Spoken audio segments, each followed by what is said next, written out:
So when I gave him the snake pit passes, it was just a little gesture, a little token to show my appreciation. He did thank me if you missed it. Senning hooked it up, and we were in the snake pit. Yeah, and I did hook it up, and I hook up my peeps, and there are a lot of shows that go on, and people don't know this, and I don't like to bring it up. Everybody just assumes Mike Oliveira's the big ticket guy around here.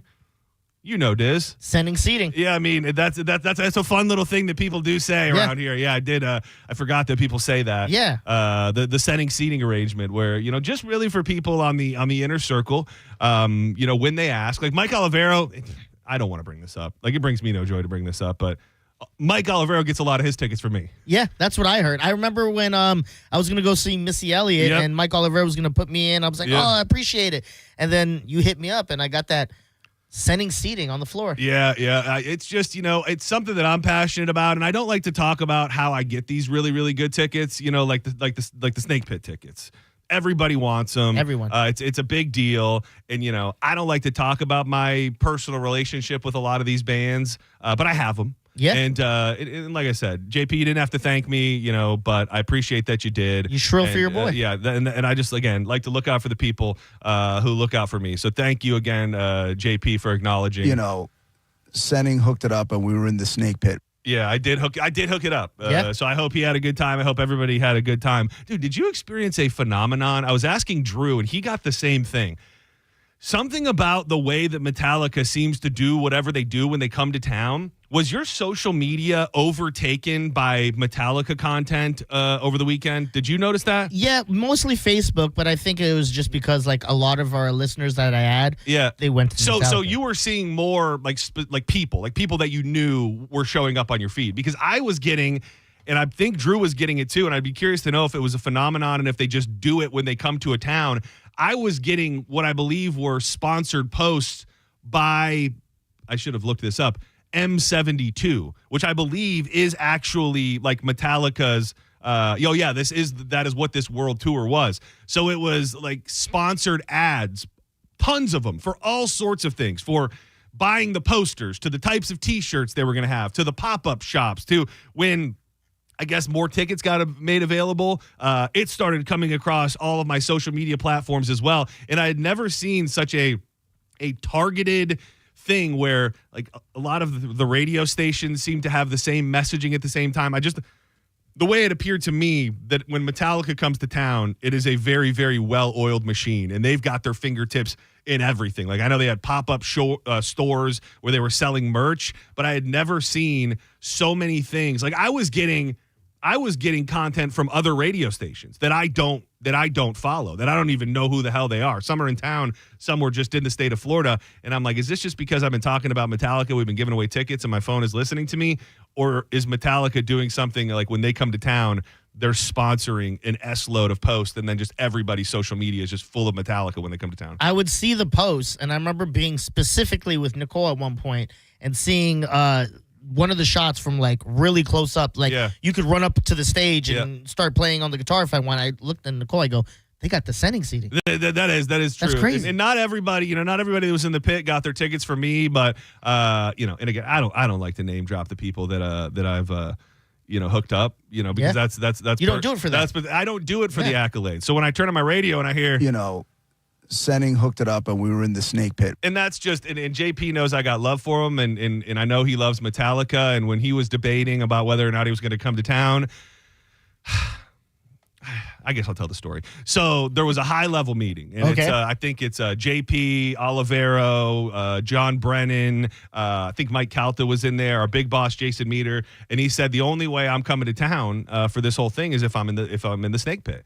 And they went through all their avenues and weren't able to do it. So Jason Meter, the big boss, called me on video chat. So they're in a big conference room, how they do, and they said, Senning, we need you to hook up JP so we can get him to town. Yeah. And let me guess, you said, say less. I said, I got you. Yeah. I said, I know it pains you guys to have to come to me and ask, but you did. And for that, I thank you. And, I hooked it up in the snake pit. No big deal. You were like, usually I'd like a little more time just because I don't like to put the pressure on the people I know. But for you guys, I'm going to make an exception. Yeah. And the thing is, and I didn't really want to say this. I didn't want to say this part for sure. My plan was to surprise you with Snake Pit tickets. Oh, That was, and I'm sorry to even bring it up, but That's fine. that was my plan, was to do this whole thing and surprise you on the air with the pit tickets that I had. But then, JP needed them, so whatever. Senning hooked it up, and we were in the Snake Pit. the man. Dude, were you in the room when Olivero came in here earlier? No. I had just went because literally when I was walking to the bathroom to go, obviously use it, and I saw the text from Mike Olivero because we were in a group chat. Because when he said it on air, I went, "Oh, okay." I didn't know he was going to say that part about John Senning hooking me up. But there we go. And Mike Olivero was like, pains me that John, admitted he did it, but. I got to call Olivero. I knew that this idea for me to do this to start the show was probably not going to go super well with him, and it seems like it did not. So I'm going to call him hopefully, and he's going to answer, and we're going to be able to put this to it. Well, if he's upset, just hook him up with your seating. That is true. Somewhere else.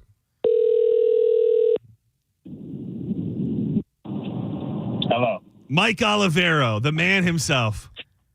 Oh, hi. How you doing, buddy? I need some tickets for Wu-Tang Clan tomorrow. You got any? Yeah. Do you want floor? You want suite? What do you like? You tell me what you like. I want your hookup to get me on stage with, Oh, you want to be on stage and stuff like that. Yeah, on stage seat. They do have those, the I think it's like the Courtesy Clan seats, Yep. Which I have a couple of, where you actually get on stage, and they'll even let you like throw around a bottle and stuff. I want to share the mic with Raekwon and all that stuff. Okay. I just think it'd be great. Yeah. Yeah, that's great. All I could think about when I heard him say that earlier, all I could think about was Mike Olivero's head exploding somewhere when he said what he said, which was this. Senning hooked it up, and we were in the Snake Pit. Yeah.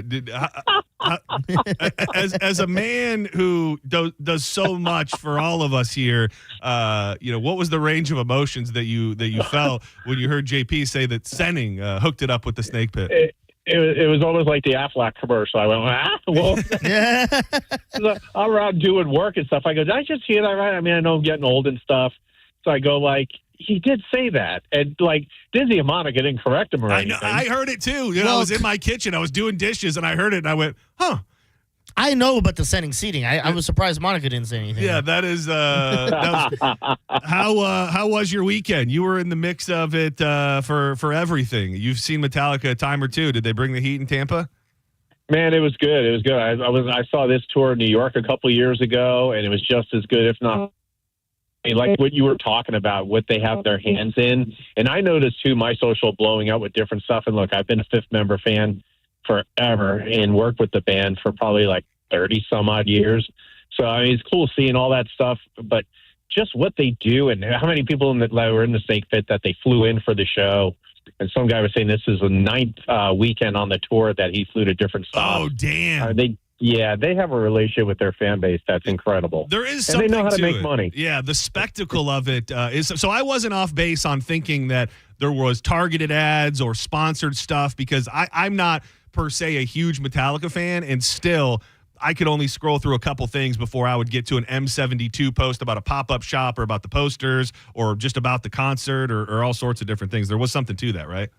Yeah, one thing, I was talking to one guy in the Snake Pit last night. He went to the movie that was at AMC, Metallica Saved My Life, and I kind of wanted to go to that just to check it out, and I'm glad I didn't, because he was saying he was bawling afterwards. Oh, yeah. Because it's just one of those things. I mean, if you ever saw their documentary, Some Kind of Monster, and just all the hell that they went through as a band, years ago before Saint Anger came out, it was cool. It was a great weekend. When they did one last night, it was one of those things to where, just from a theatrical standpoint, they did a great job. Just fun time. It's fun time with 100,000 people over the weekend. Yeah, it's if you had to pick, I loved seeing people debate about the set list. As a novice Metallica fan, I would have thought that Sunday was the better set list. Is that safe to say? And then maybe Friday night was for the pros. I mean, both did me in. I mean, I love them both, and they're masterful as far as doing Master of Puppets as the encore one night and Enter Sandman.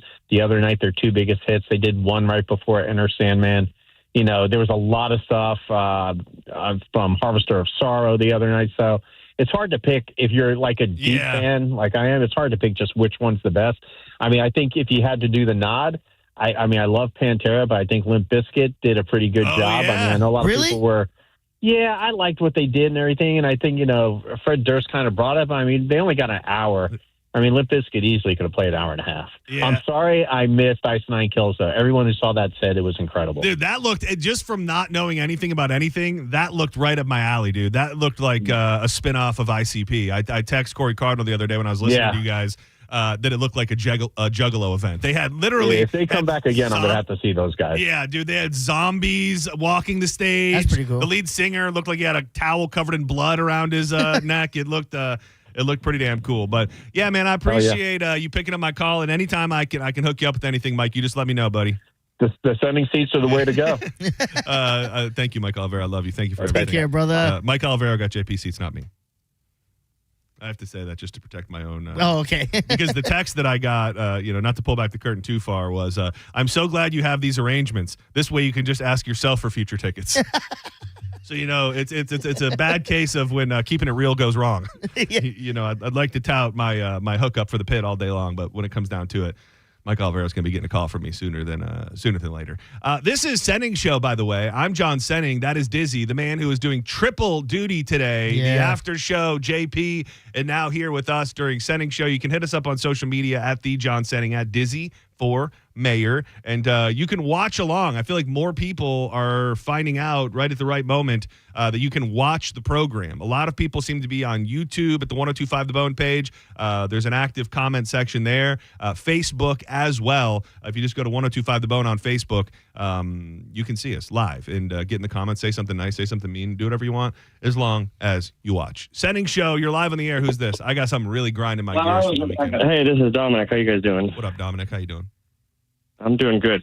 As a big Ice Nine Kills fan, I'd want to vouch for how good the show was and how to get you on board with them. Dude, I haven't listened to anything, but like I said, I saw the imagery and just bringing out a squad of Walking Dead zombies is enough to perk up my interest.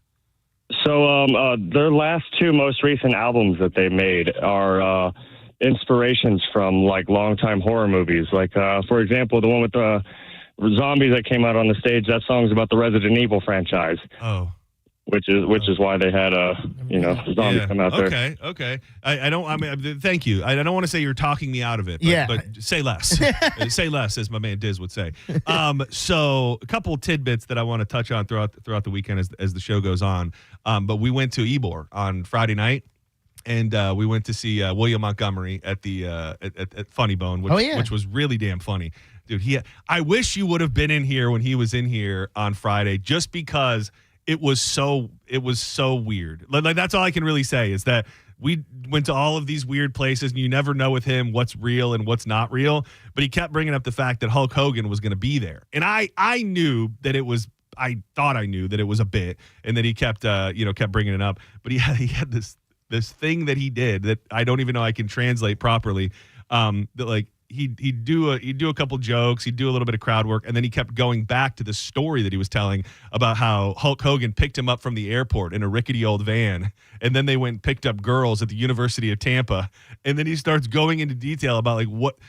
Like he said, Hulk Hogan had him tie these girls up in the back. It got, trust me, by the end of the show as bad as the story you think you could go. But he's telling the story as it's a legitimate thing, and I think that was he was setting that up by what he was doing here in the studio. But thank you to the folks at Funny Bone, and hopefully as time moves forward, we can have a working relationship with them to have people in the studio before before big shows. Does he know how Hulk Hogan ties into here? Well, we talked about it, and Okay. we talked about it a little bit, and I'm not saying this as a fact. I think I said it to him because he just kept saying Hulk Hogan's going to be there. He's going to be doing a meet and greet.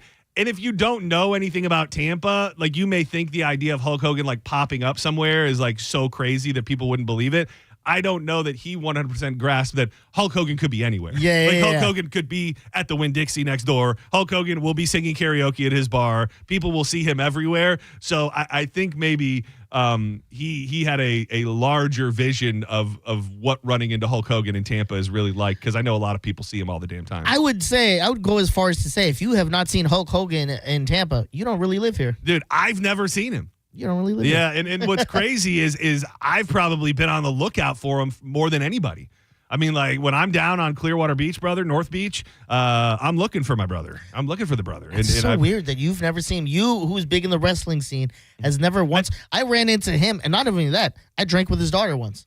Brooke? Yeah. Oh, wow. Yeah. Like long ago? Yeah, this was like 20. The brother was still alive. He's dead, right? No, the brother's alive. Okay. The brother, you're getting it mixed up. The brother almost killed the dude. Oh, okay. So the brother was driving, and then he crashed the car, and his friend, I don't know if he ended up dying. He may have died, but he was a vegetable for forever. So he is still alive as well, Nick. We were basically on Beer Can Island, and they pulled up on their yacht thing, and then we were just drink. Like she poured drinks in people's mouths, and I think the brother was up there probably doing bumps. Not to say that he was, but he was definitely acting like he was. I think the universe, for some reason, has kept me away from Hulk Hogan. I think that my childhood memories and the way, and trust me, if you watch the news, if you know anything about it, especially in this business, in this building, in this town, like you can't not know all of the sordid details about Hulk Hogan. But I feel like the universe has just kept me away from him so that I can just hold on to that little bit of a Hulkamaniac that I still have in my soul. Not saying that meeting him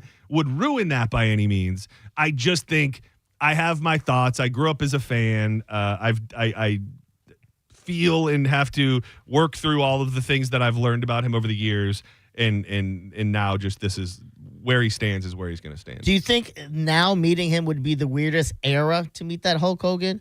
Like maybe early 2000s. Oh, dude, if I could have got to him then, when he was still sort of around wrestling. I mean, I'm just come on and say it. Before the N-word, before the sex tape. Yeah. Like that would have been been the sweet spot to meet him, because now it's just convoluted and the tides have turned on Terry. I mean, undeniably. When he shows up at wrestling, he gets booed out of the building. It's just a very complicated relationship where I feel like for a period of time he was kind of like this American folklore hero, of course. And then through the years, a lot of different things that has gone away. So I'll just keep my Terry memories what they are. Did not see him in Ybor, but we got down there and I wanted to have just a drink before, like you just get down there and have a drink before. And we actually hooked up with Jared, Ride or Die TB. He came up, so we saw him. I'm like, let's go get a drink. Tell me what you think of or what you know about. And I will say I was mildly wrong about it, but you know that I essentially refuse to wear shoes. Like, that's a good line. I need to put that on a shirt. Refuse to wear shoes. Yeah. I have open toe shoes on for life. If I've got shoes on, something is wrong, or it's a wedding, or I'm participating in a physical activity, or there is. If I have shoes on, there is a reason. Like I just don't ever walk to the closet and go, "Yeah, today feels like a good day to put my shoes on." So of course, Friday night, no shoes on. I've got flip flops on, and what felt like one of the closer establishments was Fat Tuesday. Do you know anything about Fat Tuesday? No. To me, I was a little bit off. Not completely off. I wasn't tying in the New Orleans connection. For me, when I think about them, I just think tropical drinks, tropical locations. Like when you go on a cruise, there's a good chance you're going to run into a Fat Tuesday where they've got all the frozen drinks on the wall. And again, did not really bother me, but it was more of just a bizarre observation. So we go to walk into Fat Tuesday, and I love what Ybor is supposed to be. I think maybe that's the nicest way to say it. Like you walk and you look around Ybor and you go, you can just feel the history of this place. Like it's got, almost a Bourbon Street vibe. Yes, that's what they're going for. With the brick streets and the people who live above that can look down and hang out and party. Yeah. And I will say I've had some good nights back there, down there back in the day. I've been down there maybe 2 or 3 times since the shooting. Remember the big shooting in the street where people were killed? It was like a young kid too, right? Yeah. And I could tell that there's just more security, more measures within the bars and things like that. Every bar, and keep in mind it's 9:00, or probably before that. It was like 8:30. Every bar's got security at the door. Every single bar at this point. So the first bar we walk up to is Fat Tuesday, the place that has a large wall of frozen drinks that in my mind was for tropical destinations. You get off the cruise ship and there's probably going to be a Fat Tuesday there. You pound back a couple frozen drinks and life is good. Fat Tuesday denied me entry on Friday night. Because of your flip-flops? Because I was wearing flip-flops. That's crazy to me. What even... and part of me wanted to like push back. I mean, trust me, I know the guy running the door wasn't the one who made the decision to not allow flip-flops in the building. But at the same time, I'm like, Fat Tuesday. I think that's what I said. I'm like, Fat Tuesday? Yeah. Like, that's this place? Like you were looking at the sign, like, where am I right now? I'm looking inside. I like kind of look around his shoulder and I see that wall of frozen drinks, and I'm just thinking, Fat Tuesday. I can't be wearing my flip-flops in. That seems weird. Because like you said, party destination, seems like they're on cruise right off wherever you're at. Why would they that's all Ybor now? Just strict shoe policy? Maybe it isn't. Maybe it's an all Ybor thing. I'm not sure what it was. Did you ask him? No. I would ask him. I was pretty buzzed up? No, not at that point. I was sober. I think at that point what it really was I was looking to get a drink. So I was more worried about looking for a place that was going to let me in with my flip-flops rather than fighting with this guy. And we went to we just had some appetizers and drinks before we went over, but we went to Frankie's Chop House right here on 4th Street, which is a nice place. Yeah. You know what I mean? So when I was getting ready, I was like, are they going to let me in Frankie's with my flip-flops on? And eventually I came to the determination, I think they will. It's not going to be a big deal. And they did. They didn't say anything to me. But leave it to Fat Tuesday, the frozen drink on the wall place, to not let me into their establishment because I was wearing flip-flops. What does flip-flops say about a person that you're like, we can't let you in? Especially in Florida. That was my thought. Is I'm not saying I get it, but I get certain things, where they're trying to maybe keep out a gang element. You're still in a city that is trying to come back after a widespread shooting. I don't even know what those things would be, but the flip-flops, I'm not sure. Maybe it turns into a real fancy type club after 9 o'clock. As far as I know, in the gangster realm, they're not walking around in flip-flops. I was gonna say, they're wearing Jordans or Tims or Forces. Yeah, it's stuff. They're Chucks. They're not wearing flip-flops. I don't want to. I might have to think about it a little bit. I would say people who wear flip-flops may be some of the safest people to be around. Yeah. Is that am I generalizing too much? Because I'm even trying to think like, okay, maybe there's like a homeless factor to it. Okay. But do homeless people wear flip-flops? I don't think they do. I think they just wear one pair of shoes that have been seared to their feet. You know what I mean? Why do bars ban flip-flops? That's so weird to me. Because my other thought was, okay. Well, this one almost is the thing that's closest to making sense. Okay. Their feet can be crushed by other guests without warning. Oh, so you know what it is then? It's just we don't want someone stepping on your feet and then you have a problem because someone stepped on your feet and now that becomes a thing. I'll ride with that. But still, anyone steps on your feet, you're going to get mad. Their exposed feet are at greater risks of cut from broken glass and sharp objects on the floor. The lack of traction in most flip-flop soles increases the likelihood of slip and falls. Maybe that's it. They're like, look, we got a lot of juices running around here. You won't slip, you won't fall. You are right. Now we're sued. We got to close Fat Tuesdays. A lot of frozen delicacies floating around on the floor. So I'll give you that one maybe. We did end up, and it was dead. There was nobody in there. I was hoping for something a little more raucous. We did end up in a place that I had not been in probably a decade or more, which was Coyote Ugly. Where the Coyote movie, is that here? Did I ask that before? Is that was here? that based out of here? Yeah. I don't think so. It's like a Hooters, it's franchised. That's actually a good point. Is like, did the growth of Coyote Ugly being because I'm pretty sure it's a massive chain now. Like there are Coyote Uglies everywhere. And what do you know? They not only let me in, they would have let me get up and dance on the bar in my flip-flops. Senning Show, you're on the air. What's up? Hey, what's up, John? What's up, Diz? First of all, I think Hollywood Hogan, late 90s, early 2000 was the best Hogan. I wanted to know what I wanted to know what you thought of Money in the Bank with R-Truth returning.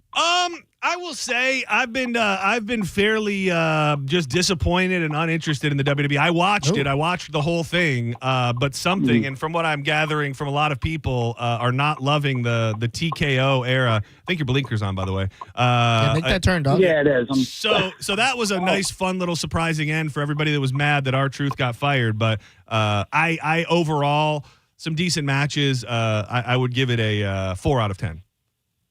All right, thanks. That's all I got, John. Thanks, man. Thank you. I will say this. I know little about R-Truth. The way I found out about him was in a video game where I picked random and he started rapping from the crowd. Oh, dude. Oh, that's his thing? What's up? What's up? The photo of him, if this is anything like what he looks like right now, cut those dreadlocks, dog. Oh, dude, he's I will say they're Stevie Wonder-esque. That is a phenomenon in the world of pro wrestling that yeah, you are right. And he probably could rock a bald head better than anybody. But, dude, wrestlers that have rocked long hair their entire career and then they start balding, the primest, saddest example, and he is truthfully my favorite, at least top 3 favorite wrestlers of all time, was the Heartbreak Kid, Shawn Michaels. Which he rocked those beautiful locks his whole life. And then it just started getting, he started losing it. That hairline is going all the way back, almost as bad as R-Truth, to the point to where you got to just. Have you seen Shawn Michaels lately? Yes, I'm looking at now because I'm looking at the photos. Yes, dude, he is. And again, he's bald now. Though. He's bald. He shaved the head. Not everybody can pull it off. Do you know a little bit about R-Truth? Do you know anything about the story that happened last week and how this all ended? Oh, like about him retiring. He got fired. He got fired. He got fired by the WWE. And as the story goes, the locker room was enraged. Fans were enraged. WWE tried to reach out to him all week to say, hey, let's make things right. We want to bring you back. He was not taking their calls. And only like a day or a couple days before the pay-per-view, he took a call from who is essentially the CEO of the company and worked out a deal where he said, I'll come back. First of all, I want to come back with my real name, which is Ron Killings. And no, dog, don't do that. Well, the thing is... Well, Killings is pretty cool. Well, the thing is that this will probably be short, and WWE owns the rights to R-Truth. So if he uses his real name for a little bit, it will make people familiar with it. So when he's booted out of the WWE again, he'll have a place. He'll have a some name recognition. But he showed up, and supposedly it was just because people got mad. So everybody thought he was fired for the last week, and then he showed up on Saturday night and, 2 things. And shocked the world. One, pretty crazy that he's wrestling still at 53 years old, and wrestlers do that in their 50s. Insane to me. But also, is he one of those guys that, like, he might not be up there with, like, the Rocks or whatever, but he's one of those guys that are just a great wrestler that doesn't get enough respect?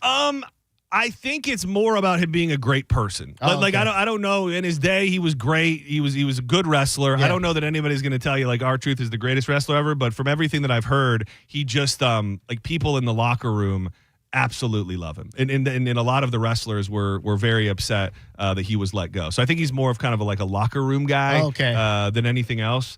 Like my boy growing up, he's probably like you, diehard wrestling fan. I like wrestling. But I like, for instance, I was like, Roddy Piper's not that cool. And he goes, Roddy Piper's one of the best wrestlers ever in the game. Yeah. Is that true? That type of thing? I would say so. I mean, with him too, definitely a great wrestler. I think it was a lot about probably one of the greatest personas and one of the greatest bad guys to ever be in wrestling. So I think within wrestling, like, you can be really good at a handful of things and still be considered. Like you look at someone like The Rock or Stone Cold, like I don't know for a fact they're the greatest wrestlers ever, but they're the biggest stars, the biggest personalities, and we're just great at what they did. All right. If your hair started to thin out, would you Shawn Michaels it and let it ride out, or you Big Show, cut it all off, now I'm just Bearded John? Dude, I will say, thank you for asking that, because it's something I think about more than I should. I shave my head. And I have shaved my head before, and I rocked it. I can pull it off. You look like you can pull off. When I first got with Danielle, and there's one picture that I cannot find anymore, because we used to share it all the time. It's me with a shaved head. It's me with a shaved head and a full beard. So my hair and my beard are all one length. So it brings me comfort knowing that when the day comes, I'll be able to go.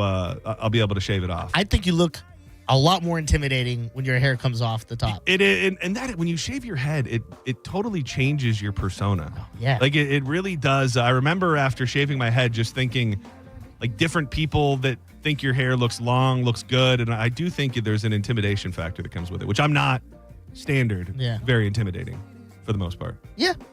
I'm like, again, if I didn't know you, I would be like, watch this guy over there. Watch this biker guy over here. You know what I mean? And his flip-flops getting denied at Fat Tuesdays. I'll never forget Fat Tuesday, what you did to me. I'll never forget.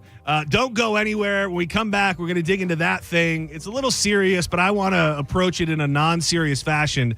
It's the top news story everywhere. There are riots breaking out in California. Now the National Guard has been called in. Talk of more military presence being called in. We'll talk about the actual facts, but I really want to dig into what we'd be up to if we were rioters, because I think secretly I'm never going to do it, but I have a deep desire to riot and cause trouble, and we'll try to figure out what that might look like. Coming up next with more Senning Show.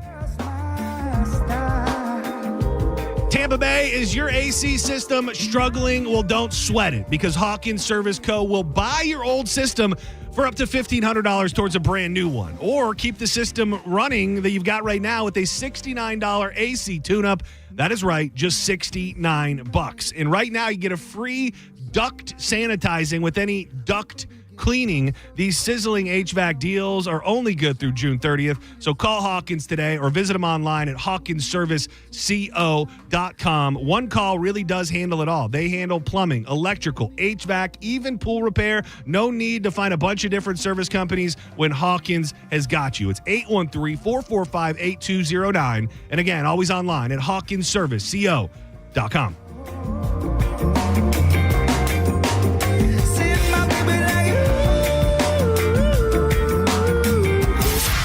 You're listening to Senning Show on 102.5 The Bone.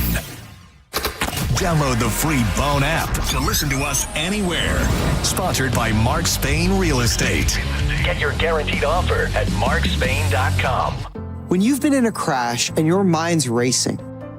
When you've fallen in a store and are blaming yourself. When you've been hurt at work and you don't know what to do. Or if you've been the victim of a medical mistake, we've got you.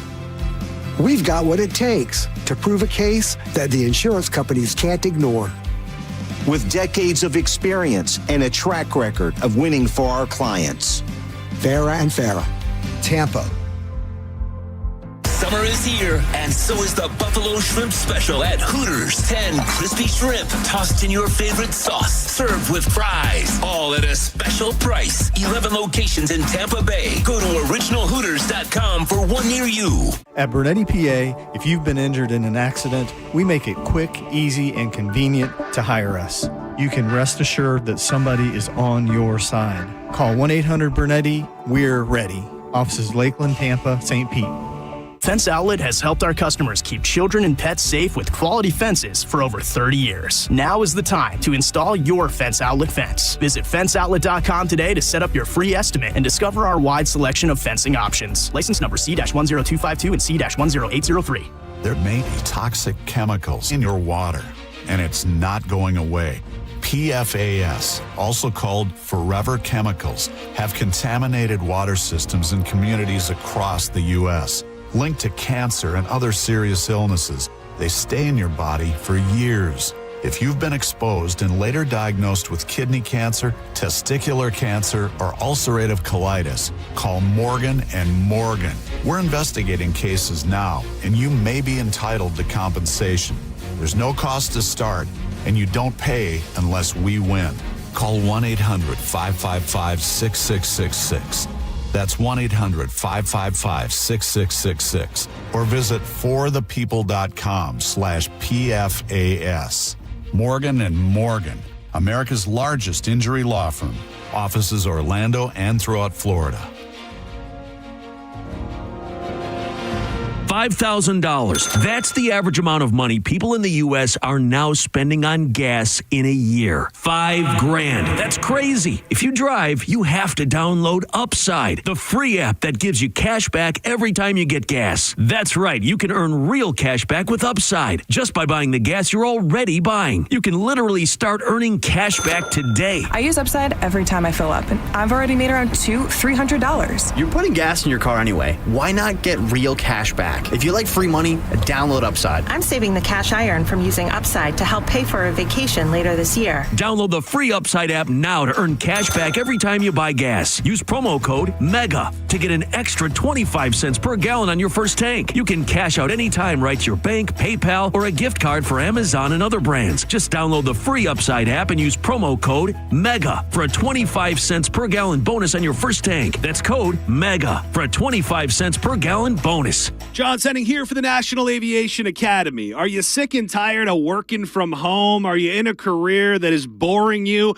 Well, how about entering the world of aviation maintenance and being trained where you're getting your hands dirty on engines of jets and planes, things you could never fathom? Well, that's what happens at the NAA here in beautiful Clearwater. They're going to have you trained in just a few months and entering the workforce before you know it. The next class starts July 9th, so make that decision today and visit them at naa.edu.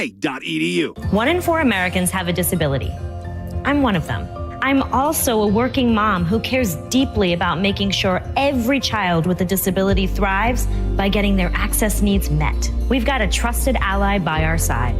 Easter Seals provides children and families the foundation for lifelong success through early learning programs, skills training, and prep for college and career. That's my Easter Seals. Make it yours. Join us at easterseals.com.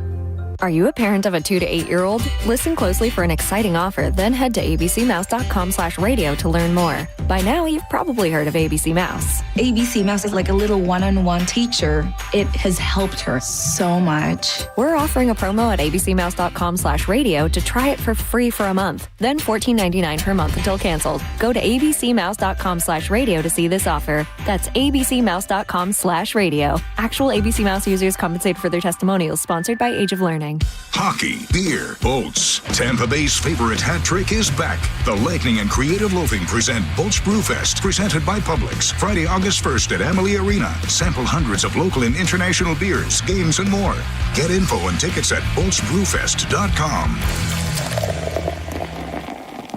If you've been injured in a car accident, call Pound Law from your cell phone. Morgan & Morgan. Now, back to Real Raw Radio. Sponsored by Anajar and Levine, Accident Attorneys. Call 1-800-747-FREE. That's 1-800-747-3733. You might know nothing, but at least you'll know that thing. Brought to you by Just Call Mo, Tampa's injury attorney. That thing. It's time for That Thing, right now on Senning Show. 1, 2, you know what to do. But can you get an owner for ONS? That's ONS Junior Market. The address is 1934 East Anaheim. All the windows are busted out, and it's like a free-for-all here, and the owner should maybe come down here and see if he can secure his business if he wants to. I was trying to do the math on when this album came out. I want to say I was in 6th grade. It was the moment that I really wanted to start riding as a child.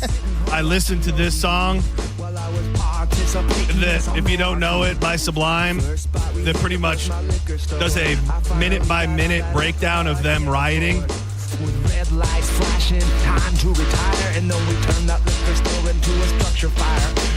Next stop we hit it was the music shop. And as a dumb kid, I'm just listening going, oh man, that sounds cool, to just take all the things that that you can't afford or that you're not really going to buy. You would not make a good rider. Oh no, dude, especially not in flip-flops. That's my main point. I will you. say, I told you I will put the flip-flops on when need be. Yeah. If I was going out to burn some stuff and to steal some things, I'm putting on the closed-toe shoes. Some Nikes going on. You're gonna, I did. I think I'm an Adidas guy, and that reminds me. Shout out to just the greatest people on earth. Saturday morning was the Defender Ruck Walk in honor of Anthony Malstad. We had his brother Will on the air a couple weeks ago to talk about it. It was an amazing turnout. I want to thank all the people that said hi. It brought me great joy to know that people heard me talking about it and then ended up going. I believe her name was Bree. She came up and got her whole gym to go on this walk. I will say I was hurting bad. Yeah. So Friday night, I didn't go like crazy hard, but we were out late. We had drinks. We went to the comedy show, and then we walked to the walk. So the walk was like a 2.5 mile walk, which is whatever, but our walk to the walk was a little over a mile. So by the time it was all said and done, we put in probably about, we walked home too. So it was like well over 4 miles. And then right from there, pretty much went and did the ketamine treatment. Shout out to the fine folks, Deb and Brent over at Priority UMD. We'll talk a little bit more about that later. But like I put shoes on for that. Like that's an example, perfect example of a legitimate thing that I would busy weekend. Dude, I will tell you, I had a half busy weekend and a half nothing weekend because Friday was out, Saturday had to be up at the ass crack of dawn. We went and did ketamine, had lunch, and then I went home and it was lights off. Chilling? It was lights off from like 4 o'clock on Saturday until this morning. So it was about half and half. Did you vroom on Sunday? Oh, dude, thank you for bringing it up. And I have to say, looking across and seeing that hat, which is just legit, the 2311 racing hat. Dude, yesterday may have been the best race of the year. It was absolutely jam-packed with action the entire time. Michigan, if you didn't know, the fastest track that NASCAR goes to. So these guys are going over 200 miles an hour for the majority of the day. Some big, scary crashes. And, I said early on in the season, I was hoping this guy can pull out a championship because he's been working towards one his entire career. Denny Hamlin won another one in Michigan. So really, I'm saying it. He's going to be my favorite racer. You think so? I'm going with Denny Hamlin. You're going with Denny. Team Denny, bro. Team Tampa. Wait, what's Team Tampa? He's from Tampa. You're getting people mixed up. Denny, I'm looking at it right now. He's Denny, from Tampa? Oh. Born 1980, Tampa, Florida. Did I know that? I thought you did. I thought you were the one Did who we told talk? me. I was getting mixed up with Ross Chastain. He's from Tampa. From Tampa. Oh, even more reason. Yeah. Maybe I learned it and forgot it. It feels like something that I would have remembered. It looks like kind of like you in Colorado. Like he was born in Tampa, but then wasn't here long. Yeah. About 7, it says he moved. But he was the guy who, I don't know if you remember me talking about that Full Speed show, but he's a guy who's obviously been racing for many years. He's got tons of wins. I think this was 57th win, and has just never been able to win the championship. And he owns a team. So he races for Joe Gibbs Racing, but he owns that team that you're wearing the hat for. Oh, he does? He owns that with Michael Jordan. Does he really? Yeah, so the 2311 team is owned by Denny Hamlin and Michael Jordan.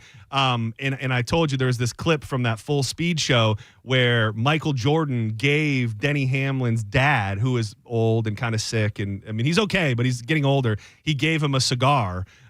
He gave him a cigar in a glass case, and he said, "We're cracking this case when Denny wins a championship." That's awesome. So there's this underlying thing of I really want to win this championship while my dad's still alive. He is hated. He is absolutely, without a shadow of a doubt, the most hated driver, which he may be leaning into it a little too heavy these days. So they won in Michigan. He won in Michigan last night. And right when he got out of the car, he did the Ohio, like the Ohio OHIO motion with his hand just to be a heel.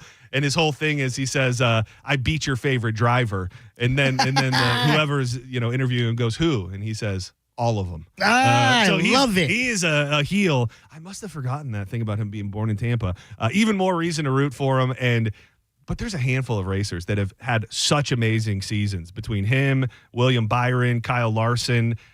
There's a bunch of guys up there at the top. And the thing that's interesting, and I'm learning about all this is in real time, it's like it all starts over in the playoffs. Like once you get to the playoffs, like none of these wins in points, they will technically kind of matter about placement. But once you get to that playoff run, it's almost like a new season. And it's going to be very interesting to watch along. Still die hard vroom vroom. I have to say our vroom vroom lifestyle has not quit even a little bit. I'm gonna look up how to get me some Denny Hamlin shirts. So I Dude. could be rocking not just the Senning Show NASCAR shirt, but the Denny Hamlin. If you start rolling here in Denny gear, that's really going to take your vroom vroom. We call it actually Denny drip. The Denny drip. Denny drip.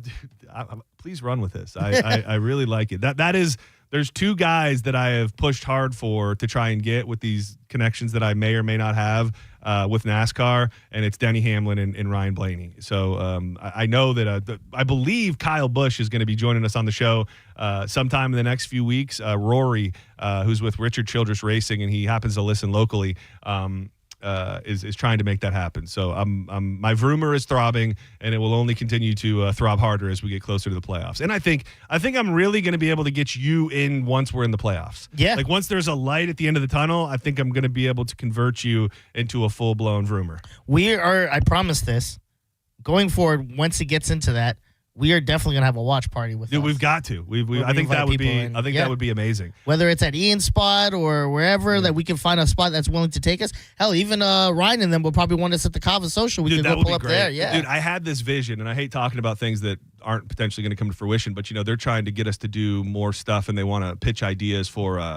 Wind Derby right here. So they Okay. have this giant outdoor. I don't know if you've seen it. It's a giant, just outdoor green area. Yeah. I thought it would be cool for maybe like a night race in the summer. Almost try to recreate like a picnic, 4th of July style vibe where Yeah. people bring their own chairs and blankets, and we get a huge projector screen out there in the grass where people can watch a race or something. So hopefully we could pull off some stuff like that. But let's touch on whatever the hell is going on in California. I will say there was like a span of a day or so where I thought that the news was maybe blowing all this out of proportion, and I didn't really understand what was going on because National Guard have been called in to the L.A. area specifically to deal with a level of unrest. Call them protesters, call them rioters, you call them whatever the hell you want. And this is all pertaining to wide-scale ICE operations. If you did not know, if you're not familiar with the makeup of California, specifically LA, a lot of Latinos, and I think within that, it is a sanctuary city. So that means they don't necessarily abide by certain federal regulations, and they say if you're here from another country, we're going to kind of protect you, and we're going to put forth laws that make you somewhat safer here. Well, ICE, Donald Trump, the border czar, Tom Homan, all of these guys, they aren't really playing by those rules, and they have gone into LA and just started yoking people up. Like, undeniably, if you watch the news, I think we've seen a pivot from like bad guys, is what they said. We're getting bad guys off the streets. It's criminals. It's gang members. There's been a bit of a pivot to now you're seeing it at specifically more at job sites where there's a lot of people, that are not here legally, working under the table. They're now taking out some of these guys. There was just a story that came across just a little bit. This Tom Homan, who's in charge of this whole deal, he says that the raids that have sparked the riots were not for immigration purposes. He explained that the raids that took place in downtown Los Angeles on Friday were part of a criminal investigation. Chaos erupted after protesters clashed with immigration officials across downtown LA, leading to 3 days of violence. Looters targeted businesses across the city amid the demonstrations. This is such an on-the-nose thing that it feels almost silly to even bring up because it's a meme across the internet right now. But what a crazy visual to see people burning things in the country that they supposedly want to stay while waving the flag of the country that they refuse to go back to. It's hard to figure out exactly what's going on, and it's so political. I mean, every single element is political to the point to where you almost have certain news publications and having to pretend that maybe it's not as bad as it seems. This clip I thought was very, very funny from an ABC reporter in LA. Have you seen the videos of just like the line of cars burning? So they were all Google cars. I think it's called like the Waymo or something. And they're all just this whole line of Google cars that were set afire by protesters or rioters or whatever you want to call them. And this was the coverage by the local ABC affiliate. Large group of people. It could turn very volatile if you move law enforcement in there in the wrong way and turn what is just a bunch of people having fun watching cars burn into a massive confrontation and altercation between officers. Can it be that? Can it just be a bunch of people having fun watching cars burn? At some point we've crossed the line of just something that you can do for fun. And then I think last night it ramped up even more. You're seeing more of the looting aspect of it, where people are running into stores. And it's wrong. I don't get it. I think that I personally believe you got to do whatever you can do from a law enforcement perspective to squash all of that right off the bat. Let me say that before I say what I'm going to say. But, dude, riding looks so fun, man. Yeah, it just looks like a hell of a time. Like if you had no moral compass and you didn't really care about whether or not you were a criminal and, adding to the decay of society, if you didn't want to do all of that and you could just go, it reminds me of like of like what you could do in like a Grand Theft Auto. You know, like when you can get in there and act like you're a criminal, and sometimes it's fun to just stand up in the parking garage and shoot random people, things like that. Like the idea of just going out and just going into these places and taking whatever you want, like the song says, whether it be new music equipment, new shoes, a new TV. You know, I'm not somebody who's ever been able to make the political connection between I'm upset, this is what's happening, so let me go steal a bunch of stuff. But again, they look like they're having a hell of a time for now. Yeah, even when you see it like Jumanji, the very first Jumanji, yeah. when they're in the mall and everyone's rioting and kind of robbing the mall of whatever. Even as a kid, I go, that would be kind of fun. I mean, kind of fun to just grab what you want and run. I will say, I don't know how you do it. I don't know how you do it in a form and fashion that doesn't, actually cause people harm. But dude, I like the idea of like a make-believe city, and I don't know how you do it. Maybe you just do it like once a year. It's like a big event. Yeah, it's like a purge. It's for upstanding citizens who Yes, aren't. they earned it. Yeah, who aren't just criminals.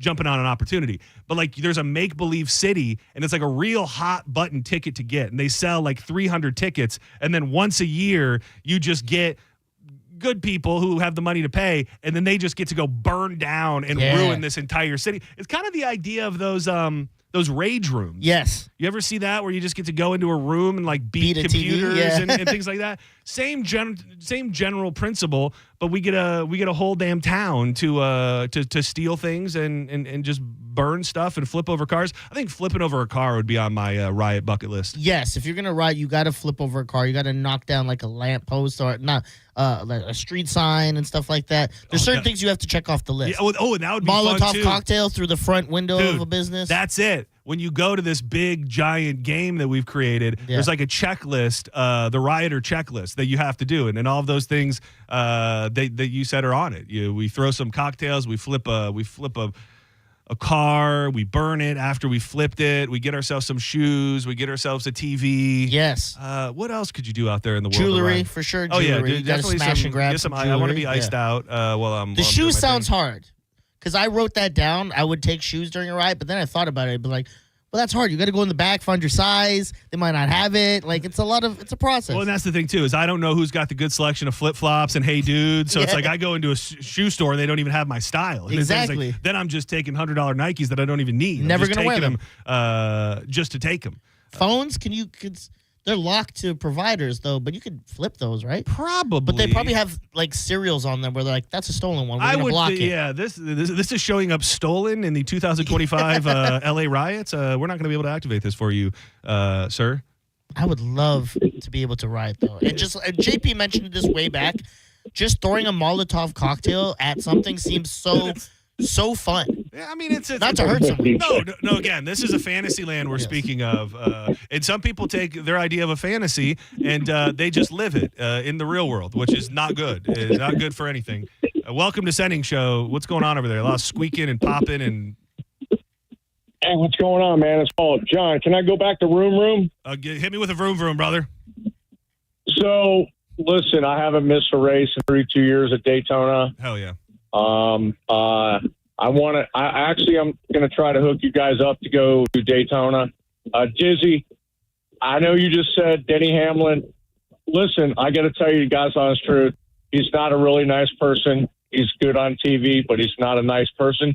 He's a good driver. Just like Kurt Busch is a great driver. He can win on a one more. I don't care what that guy's driving.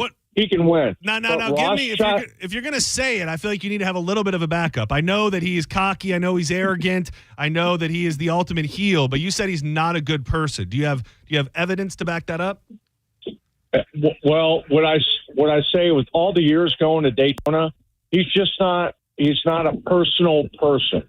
He doesn't. It's like we're bothering him. Well, some people say hi. Like yeah, I get that. No, I understand that. You know what I'm saying? Chase Elliott's not like that. And I tried to talk to Dizzy about Ross Chastain. He's from Ivory, Florida. His parents own a watermelon farm. Yes. And dude, the guy is just so beautiful.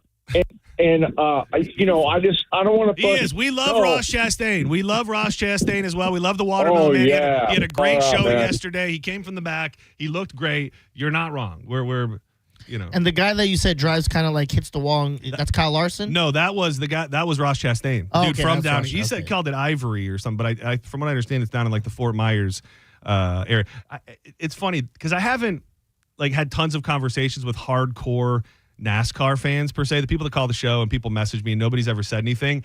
I do wonder what like the hardcore of hardcore NASCAR fans feel about somebody that kind of roots for multiple people. Yeah. Because I'm just that guy. Like there are essentially 5 people that if they won the championship, I would be very, very happy. Denny's probably at the top of that list because I like the heartwarming story about him not having one and its time is ticking. But I do wonder if the hardcore NASCAR fans don't like a guy who's willing to root for multiple different people, which is totally me. So Usually when I follow any sport, I'll have my team. Like the Bucks are my team. But then I'll have a player that no matter where they go, I'm going to follow them. And usually that player is a player that kind of resembles how I was when I played. Like they're a trash talker and good at it, but back it up. Like Terrell Owens, favorite one. So you telling me that Hamlin, trash talker, kind of a jerk sometimes, makes me like right him up your wheelhouse. Yeah. Senning Show, you're on the air. Who's this? Justin, how you doing? Justin, what up, buddy? Not much. It sounds like you're onto a game show where it's like supermarket sweep mixed with Rage Room. So like you grab as much stuff as you can. I love that. And burn stuff on the way. I love that. Thank you for giving us the missing element to our. It should be a game show. It's how much good stuff can you steal that's affordable, that's like great price, but also how much damage did you do in a respectful way? Dude, on the way. It's like, dude, you got a brand new pair of Jordans. You got yourself a 50-inch TV. You got yourself an iced out chain, and you burnt 17 cars. You were this week's. We need to come up with a name for it. Yeah. Riot Run.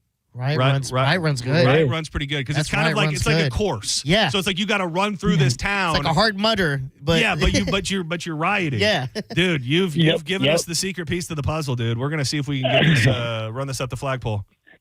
Thank you. Oh, dude, that'd be fun. Run. I love that. Why has nobody done that? I guess just because rioting is too real right now. Yeah. Like it's I will say I don't know which direction it's going. I hope and I pray that we are not headed back to where we were in like 2020. Like if this thing is going to be something that spreads, it's really, and I don't know for a fact. I would love to hear from, because this seems to be, I think maybe as it goes on, it's going to turn into more of just all of the things that this president is doing. Like, you know what I'm saying? Right now, this thing in LA seems to almost singularly be about ICE is there. Yeah. They're yoking people off the streets. It's a sanctuary city. They're fighting back. But I do wonder because reports that they're going to do some sort of protest in Tampa over the next couple days. I saw Asheville, North Carolina. I saw Chicago. Like these other things are going to start popping up. And I almost wonder if to maybe blur the lines a little bit more, make it less about immigration, if this is going to just be, we hate the president, they're whatever we think, whatever they think he is, and we're fighting back. And it becomes a bigger deal than just the immigration. But my actual question was, how do Latinos specifically that came here legally feel about what they're seeing? Because there seems to be, you try to figure out what's what on the internet. There is a definite, no word today. Sorry about your luck. There seems to be a group of people that are, came here legally speaking out against the idea of, first of all, the rioting and everything, but also just people that are here illegally. I think that it's a bigger problem than people would like to admit, where if you just take everybody out, we're probably going to feel the burn. Like these people are working tons of jobs in tons of different areas, where if you just pull everybody who's here illegally out immediately, we're probably going to feel that in a few different ways. But like if you came here legally with your family when you were young or however, like, do you look at all these people who are here illegally and go, well, you cheated the system. You shouldn't be here, even if those are your Latino brothers and sisters? Yeah, I would think so. I mean, I feel that certain way because I did it the right way, where there's other people that just stay here the wrong way, and it pisses me off because I had to do that whole thing. I failed the test. I went back. I did the thing. No. And I will say there's a human element where I go, there are families that have been here. You know what I mean? Like they've been here. People have had kids here. There are people that have been here for 15, 20 years. They work every day. Yeah. And like the idea of ICE showing up and just yoking them out of their house and sending them back. Like it doesn't give me warm, fuzzy feeling in my tummy. I'm not one of these guys that's like, oh yeah, I get a boner watching these videos of people being pulled out of here. But I there's this other side where it is just like you either have a country and you have borders and you have rules, or you don't. And if you let everybody come here, as much of a nice thing as that sounds like, and it's it's a thing. Give me you're hungry, you're tired, you're poor, you're huddled masses, all of that. I am down with it, but I still think there has to be a format to that, and I don't think that format really existed over the past 4 years before Trump, and now it's like the pendulum swinging and they're overworking, to put it lightly. I could see that side too, because I get the idea of like, look, some people just come from a country or wherever that things were terrible and they just want to live a better life. Yeah. They came here and the only way they could do it is, under the table type stuff, dealings. But when we do that and it becomes a problem, all these other people do it because they're like, well, they did it, so let's do it all as well. And that's where you get the bad apples that ruin it for everyone. Well, and that's the thing. It does seem, if you want to believe what you see on the news, that like nobody's coming over anymore. You know what I mean? Like they've essentially shut down the border. So like, I'm not for just letting everybody who's here stay, but figure out who is here. Figure out if there is a path for them. I'm not saying everybody deserves a path, and it's going to take a lot of work. But, a lot of people are busting their ass out there, and they're working every single day, and they're trying to provide for their families, and they're doing it the right way. And I don't love the idea of them just being pulled out in the middle of the night and sent back. It might happen. And again, they did. I do believe they broke the law by coming here illegally. Yeah, I just think there's probably a little bit of a middle ground where in certain situations you go, okay, this guy has been literally working in this country for the past 20 years. He's had, 2 kids, whatever it may be.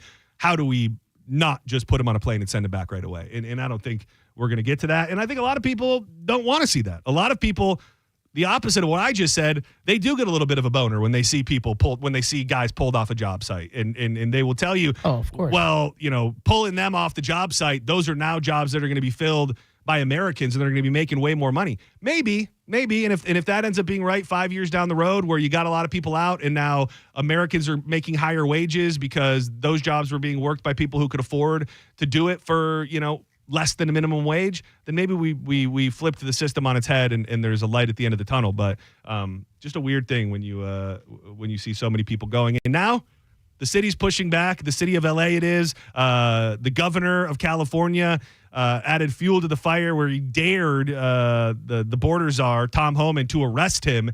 And then I think just when we were coming back from break, Trump was out by the helicopter and they asked him about arresting the governor of California. Gavin Newsom he's daring Tom Homan to come and arrest him. Should he do it? I would do it if I were Tom. I think it's great. It's terrible audio. He's right by the but he said I would do it. He said I would do it if I was Tom. And I just think you start talking about, do I agree with the governor of California? Do I think that a lot of these people in California are pretending that there's nothing wrong as the city burns? Yes, I do. But I think you cross that line and you start arresting the governor of California, which may all just be a fun thing to talk about, people will lose their freaking mind. Course. And they won't be totally wrong. You know what I mean? Like they won't be totally wrong to look at a situation like this and go, well, now he's arresting his political rivals. And you can hate everything about it.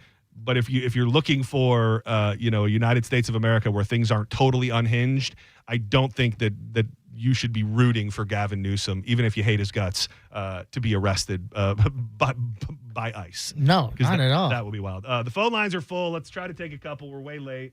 Senning Show, you're on the air. Who's this? Hey, this is Colton. Hey, Colton. What's up, buddy? Hey, I was just calling in. You're curious about talking like a true diehard NASCAR fan. Oh, yeah. What do you think? Are we, am I a phony if I root for more than one driver? No, I don't think so. I grew up in the era of rooting for Dale Earnhardt Sr., and once he passed, and I'm rooting for Junior, and once Junior retired, then for me, I root for the Hendrick Motorsports team. So I'm a Hendricks guy as well. I was a Jeff Gordon guy when I was young. I love William Byron. I think Kyle Larson is probably one of the best racers. And dude, how about that wreck yesterday with Bowman? That was horrific. That was pretty nasty. And then the tragedy at the end with Hocevar blowing a tire at his home track and trying to go for that first. So that I think just being a true fan is just appreciating the race and rooting for some of these young guns that are coming up. And so you definitely got your favorites as well. Okay, so I'm doing okay. You're not. I'd say you're doing just fine. Okay, good. As long as you accept me in the Vroom Vroom community, that's all. That's all. Dude, there was this crash yesterday that when I saw it, I was like, it reminded me of the crash that killed Earnhardt. To be honest with you, because he went straight into the wall. Like he pivoted up and went straight into the wall. And keep in mind, they're going 200 plus miles an hour at Michigan.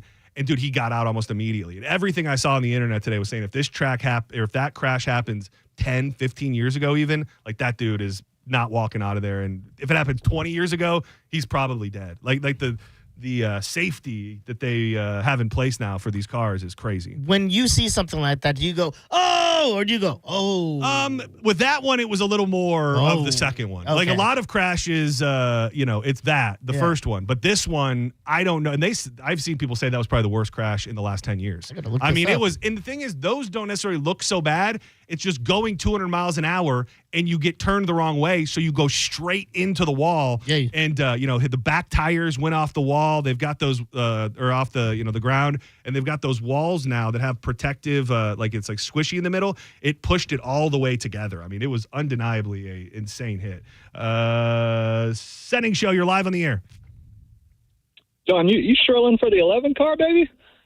Dude, we can't do it. Dude, I know. It seems like the people that have really been into NASCAR for many years will never be able to bring themselves to root for Denny Hamlin. But I thought we were 24 for life, dude, man. William Byron is my guy, and I think he is undeniably the best racer out there. He's leading. I think he's led more laps than anybody else. But the heartwarming story of a guy who's probably he's a scumbag human. Yeah. He's a scumbag human. He is a scumbag. Dude, people hate him. Can't do it. People absolutely. Is he really that bad? Do you have a reason why you think that? No. Yeah, and it is. He's just a scumbag. He's just a terrible. Just something about his face, the way he talks. I don't know. He's about to have a baby. That baby's a scumbag too. That's the other thing is he essentially has been traveling the last two races with a guy ready to jump in at any point because he's about to have a baby. So he has like a backup driver that is ready to take over at any moment. And dude, people hate him. Like anytime I've said anything about him, I get messages, I get DMs of how much people hate him. It's definitely a thing. Last one, we got to go to break. Senning Show, who's this? Yo, vroom, vroom. This is Bobby V. Vroom, vroom, baby. Bobby V. Yeah. Yo, dude, I've been a NASCAR fan since like '92. Weirdo black guy from Chester, Pennsylvania, and no one thinks I would love NASCAR. Yeah, the thing I got to say, people, is watch out for saying you hate the dude because the character that they're willing to play is not always them. Like Kyle Busch. Yeah. I always thought was a big jerk, but you know what? He was the coolest guy to my kid. When my kid he's autistic, was upset. Kyle Busch actually, him, Denny Hamlin, Kevin Harvick, and Martin Truex Jr., all of them took time with him. Yeah. Sat there. This is why my son was such a NASCAR fan, is because the 4 drivers actually sat there and chilled with him. And the guy's a really good father. And people are just talking about NASCAR stuff, and they can't pick something that they actually don't like about him. It's just lore. I appreciate you simping a little bit. And the thing is my initial introduction to him was watching him on that Full Speed show where he pretty much says right off the get, like, I love the hate. I love being a heel. I love being the bad guy. And you listen to him talk, you see him with his family, and he doesn't come off that way to me. So these people that have long-standing hatred for him, I get. But I'm not going to lie. It automatically makes me want to root for him harder. The fact that all these people hate him makes me want even more for him to win that championship. And again, if you don't know, you can obviously watch the races on TV. They've been on Amazon as of late. But The Bone carries all of the Cup Series races right here on 102.5 The Bone. Let's step aside for a moment. When we come back, this is straight. You're going to love this because this is pulled right from a Curb Your Enthusiasm episode, something that happened to me over the weekend. I was offered something for free and I turned it down, and I think by doing that it may have made me look like a hate-filled asshole, for lack of a better term. I'll tell you what happened, and we'll ask the question, did AI take your job? All that and a bit more. A bit more? A bit more on Senning Show coming up next.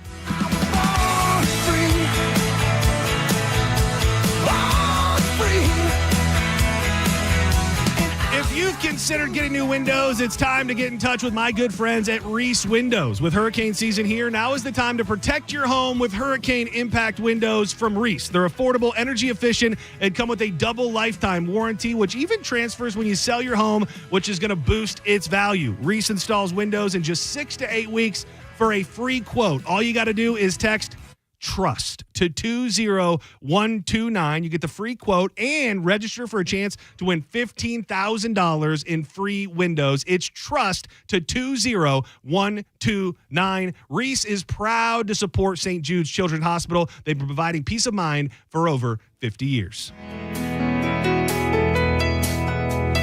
Calm, facing danger, lost like an unknown stranger.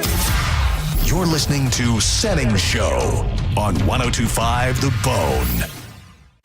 Breaking summer news. All the rooms at the Sky Beach Resort for the Bone Summer Beach Bash are completely sold out. But good news, you can still come out and party for free.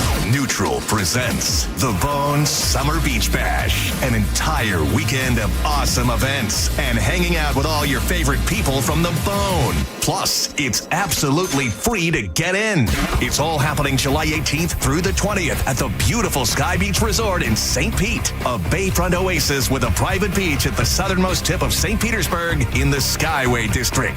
No matter what you do, don't miss the Bone Summer Beach Bash, presented by Neutral and 102.5 The Bone. Real, raw summer. Hurt in a slip and fall? Take back control of your life. Call Anajar and Levine Accident Attorneys at 1-800-747-FREE.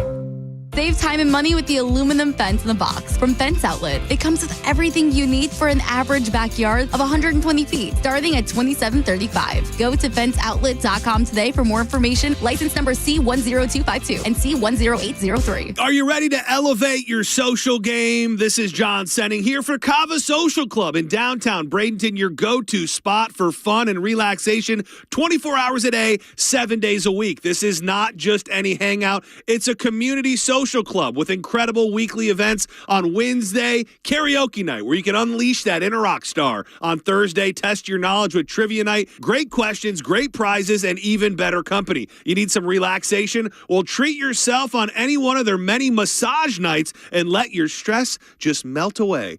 Showcase your talents at open mic night or strategize with fellow enthusiasts with the ever-popular Sunday Chess Club. The night market is a must-visit with local vendors, delicious food, and handcrafted goodies that are sure to make it a night to remember. Dive into the amazing events going on at Cavo Social Club today and visit them online at thecavasocialclub.com and on social media at Cava Social Club. Cava Social Club, where your vibe attracts your tribe. Boola, baby! A lot of people, when they come in, they'll say, this is my last hope. The next step is getting them in the right arch supports. Our goal is to have that long-term change for them, to see someone that is in pain. I change things for them. See how we can help you with a free fitting at the Good Feet store. Save time and money with mobile service at Jerry Ohm Chrysler Dodge Jeep Ram. We come to you and perform on-site simple repairs or routine maintenance. Schedule mobile service with Jerry Ohm today. Online at jerryohm.com. Tampa is Ohm Country. See dealer for complete details. If you want your windows there in weeks, pick up the phone and just text Reese. John Senning here. Are you ready to win $15,000 in new impact windows from Reese Windows? Well, pick up your phone right now and text the word TRUST to 20129. That's TRUST to 20129. Think you're not the suing type, but you weren't at fault. I'm Tampa injury attorney Mo DeWitt. You didn't choose this accident, the bills, or the damage. Don't cover for someone else's mistake. Just call Mo. Injured on the go? Just call Mo.com. Market volatility isn't slowing down. If you're nearing retirement, now is not the time to wait and see. Every day of uncertainty can put your future at risk. It's time to diversify. I'm Jeff Jr. with Trajan Wealth, and I want you to know you can create certainty, locking in guaranteed income for life. This means predictable, stable cash flow, even in turbulent times. You've worked too hard to leave your retirement to chance. Right now, there are options to receive up to 30% upfront or annual growth of up to 10% for retirement income. That's up to $30,000 upfront or up to $10,000 per year on $100,000, all guaranteed for retirement income. Don't wait. Call Trajan today at 813-550-1000. That's 813-550-1000. Annuity guarantees are based on the claims paying ability of the issuing insurance company. Any examples provided are hypothetical. Annuities are issued with prospectus and sales brochures and should be reviewed carefully before funding as features and benefits vary. DBA in most states as Trajan Wealth Insurance Solutions. I'm John Morgan of Morgan & Morgan. Why should you hire America's largest injury law firm for your case? There's lots of reasons. Just like there's a reason millions of people called us last year in their time of need.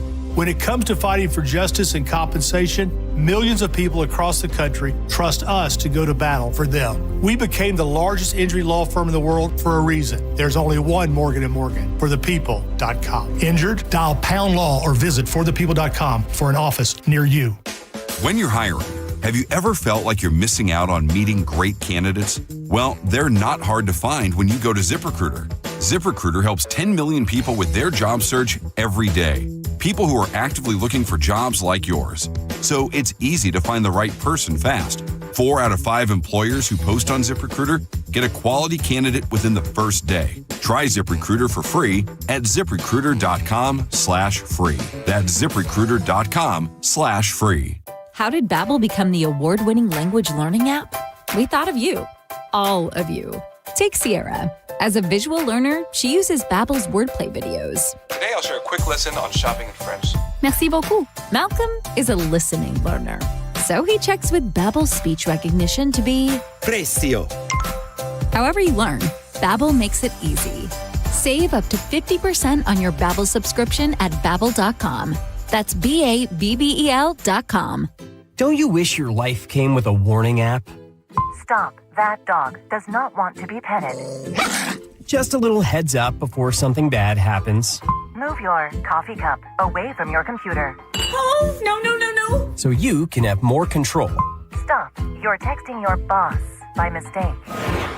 Uh-oh. Well, life doesn't always give you time to change the outcome, but prediabetes does. With early diagnosis and a few healthy changes like managing your weight, getting active, stopping smoking, and eating healthier, you can stop prediabetes before it leads to type 2 diabetes. It's easy to learn your risk. Take the 1-minute test today at doihaveprediabetes.org.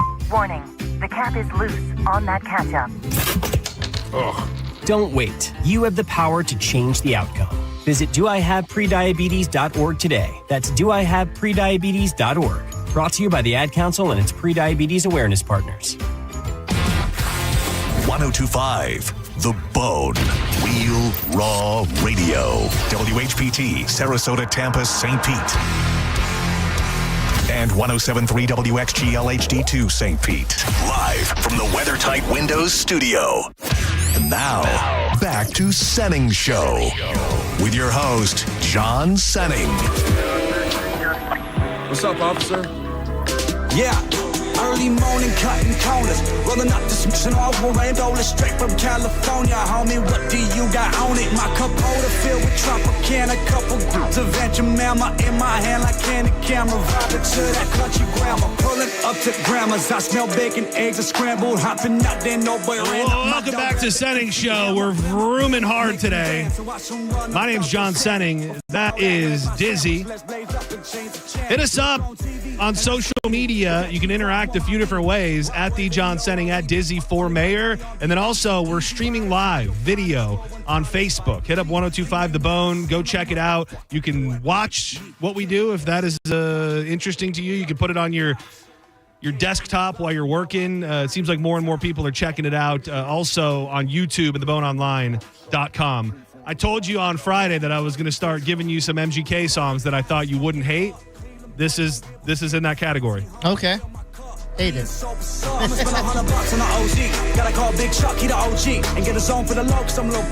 flow's not bad. I've never had a thing against his flow. His lyrics are all right. He just never makes any good songs to me. I gotta look up the ones I like.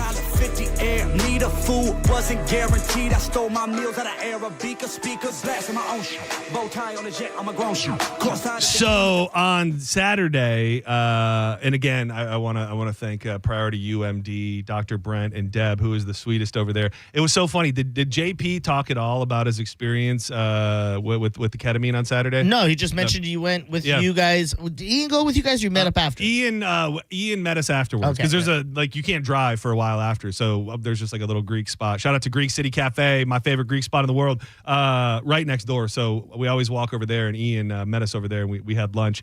But it was funny because I wasn't like thinking it was going to be an actual thing, but with Priority UMD, and I've talked a lot about the ketamine treatment. I believe in it very, very strongly, especially for people who are going through really, really tough times at the end of the rope mentally. Sorry, that was probably a bad analogy, but it just really, really can help with tons of different things. And JP swears by it as well. So when he was coming into town, we had a conversation about, man, we got to get you into Priority U so you can see what it's all about. One of the things that they do differently is Dr. Brent is very, very into the connection between your brain and what's going on when you're in ketamine, under ketamine, and the music. So JP, when he goes and does it up north, he controls his own music. And I know he likes to put on Pink Floyd, Tool, rockin' type music that can also, it's perfect for that, honestly. And I didn't ask them, and I didn't ask him, but I was mentally preparing for the moment that they were like, we want you to listen to our music.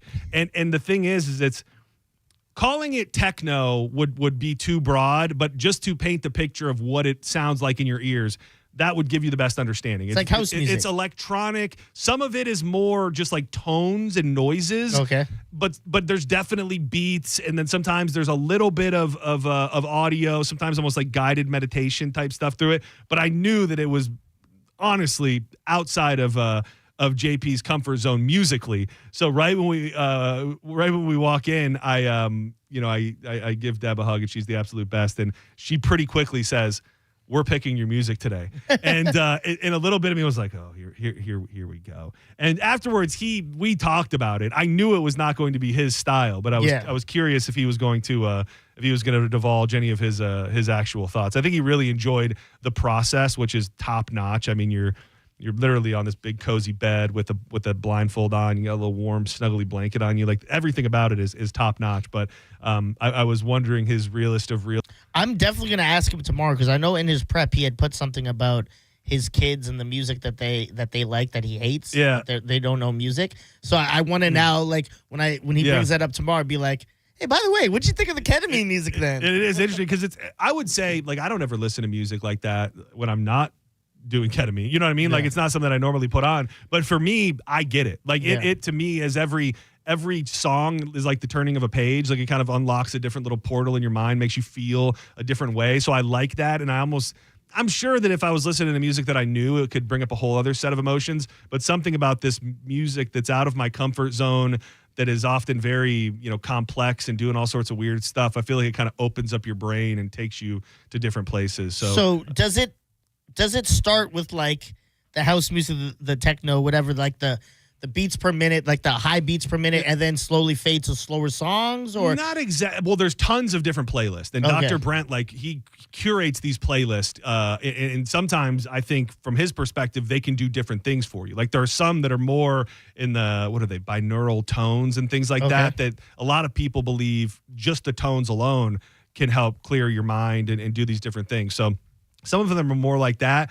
But I wouldn't say there's that type of pattern in it. Like this one, I remember because I think we were on the same playlist. It started out, it almost was, there was a little bit of a beat going on in there, but it was almost just like rain sounds with like a river rushing and just kind of like, doom, doom, doom, really mild beats and tones and stuff. But JP's also very open-minded. So I think he appreciated it for what it was. Even if he would have rather been listening to Pink Floyd. I think he enjoyed it. Yeah, I mean, for someone who's never experienced it, I think it would be better to go have someone pick the playlist to what they think would be best suiting for that situation. And then maybe from there, if you felt you didn't like that, like, you know what, I like this, but I would put this spin on it. And then that's pretty there's much something to that. And that's pretty much what Deb was saying when we were there. She was like, you got to just at least try this. Like, exactly. It's important, if the doctor feels like there's a direct connection between what you're listening to and where you go mentally and the things that can kind of come up and stuff. So, and I buy into all of that. And I love taking the journey of music that I've never heard before that is, can take you It could take you places. Yeah. It could take you to the moon and back. Quick call, and then we're going to talk about the headline, the silent bloodbath that's tearing through the middle class and rapidly flipping the U.S. economy on its head. Senning Show, you're live on the air. Hi, John. My name's Terry. How are you? Hey, Terry. We're doing pretty good today. This isn't Terry Bollea, is it? No. Okay, good. Terry. I thought it was the Hulkster Much for a second. thinner. Oh, geez. What's on your mind today, bud? I was just going to make a request.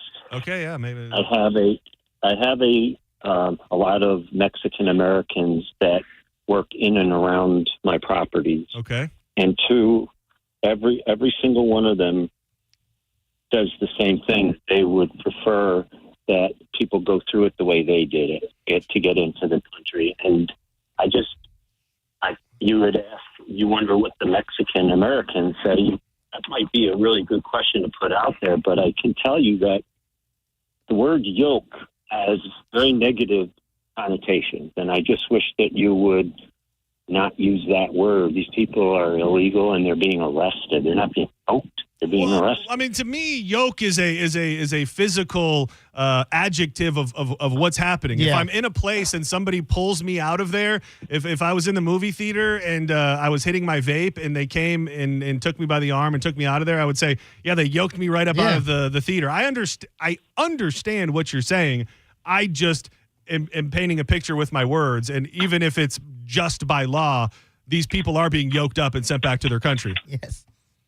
Yeah, I think we disagree on the definition of yoke, but I appreciate that. Yeah. You What's let your me say definition? that. What is my definition? Yeah. They're being arrested. Definition of yoke? I'm sorry, you asking me my definition? Yeah, because I see the same side as John, so I'm just curious what yours is. The word strangulation is used in the dictionary, and I think that is aggressive as well.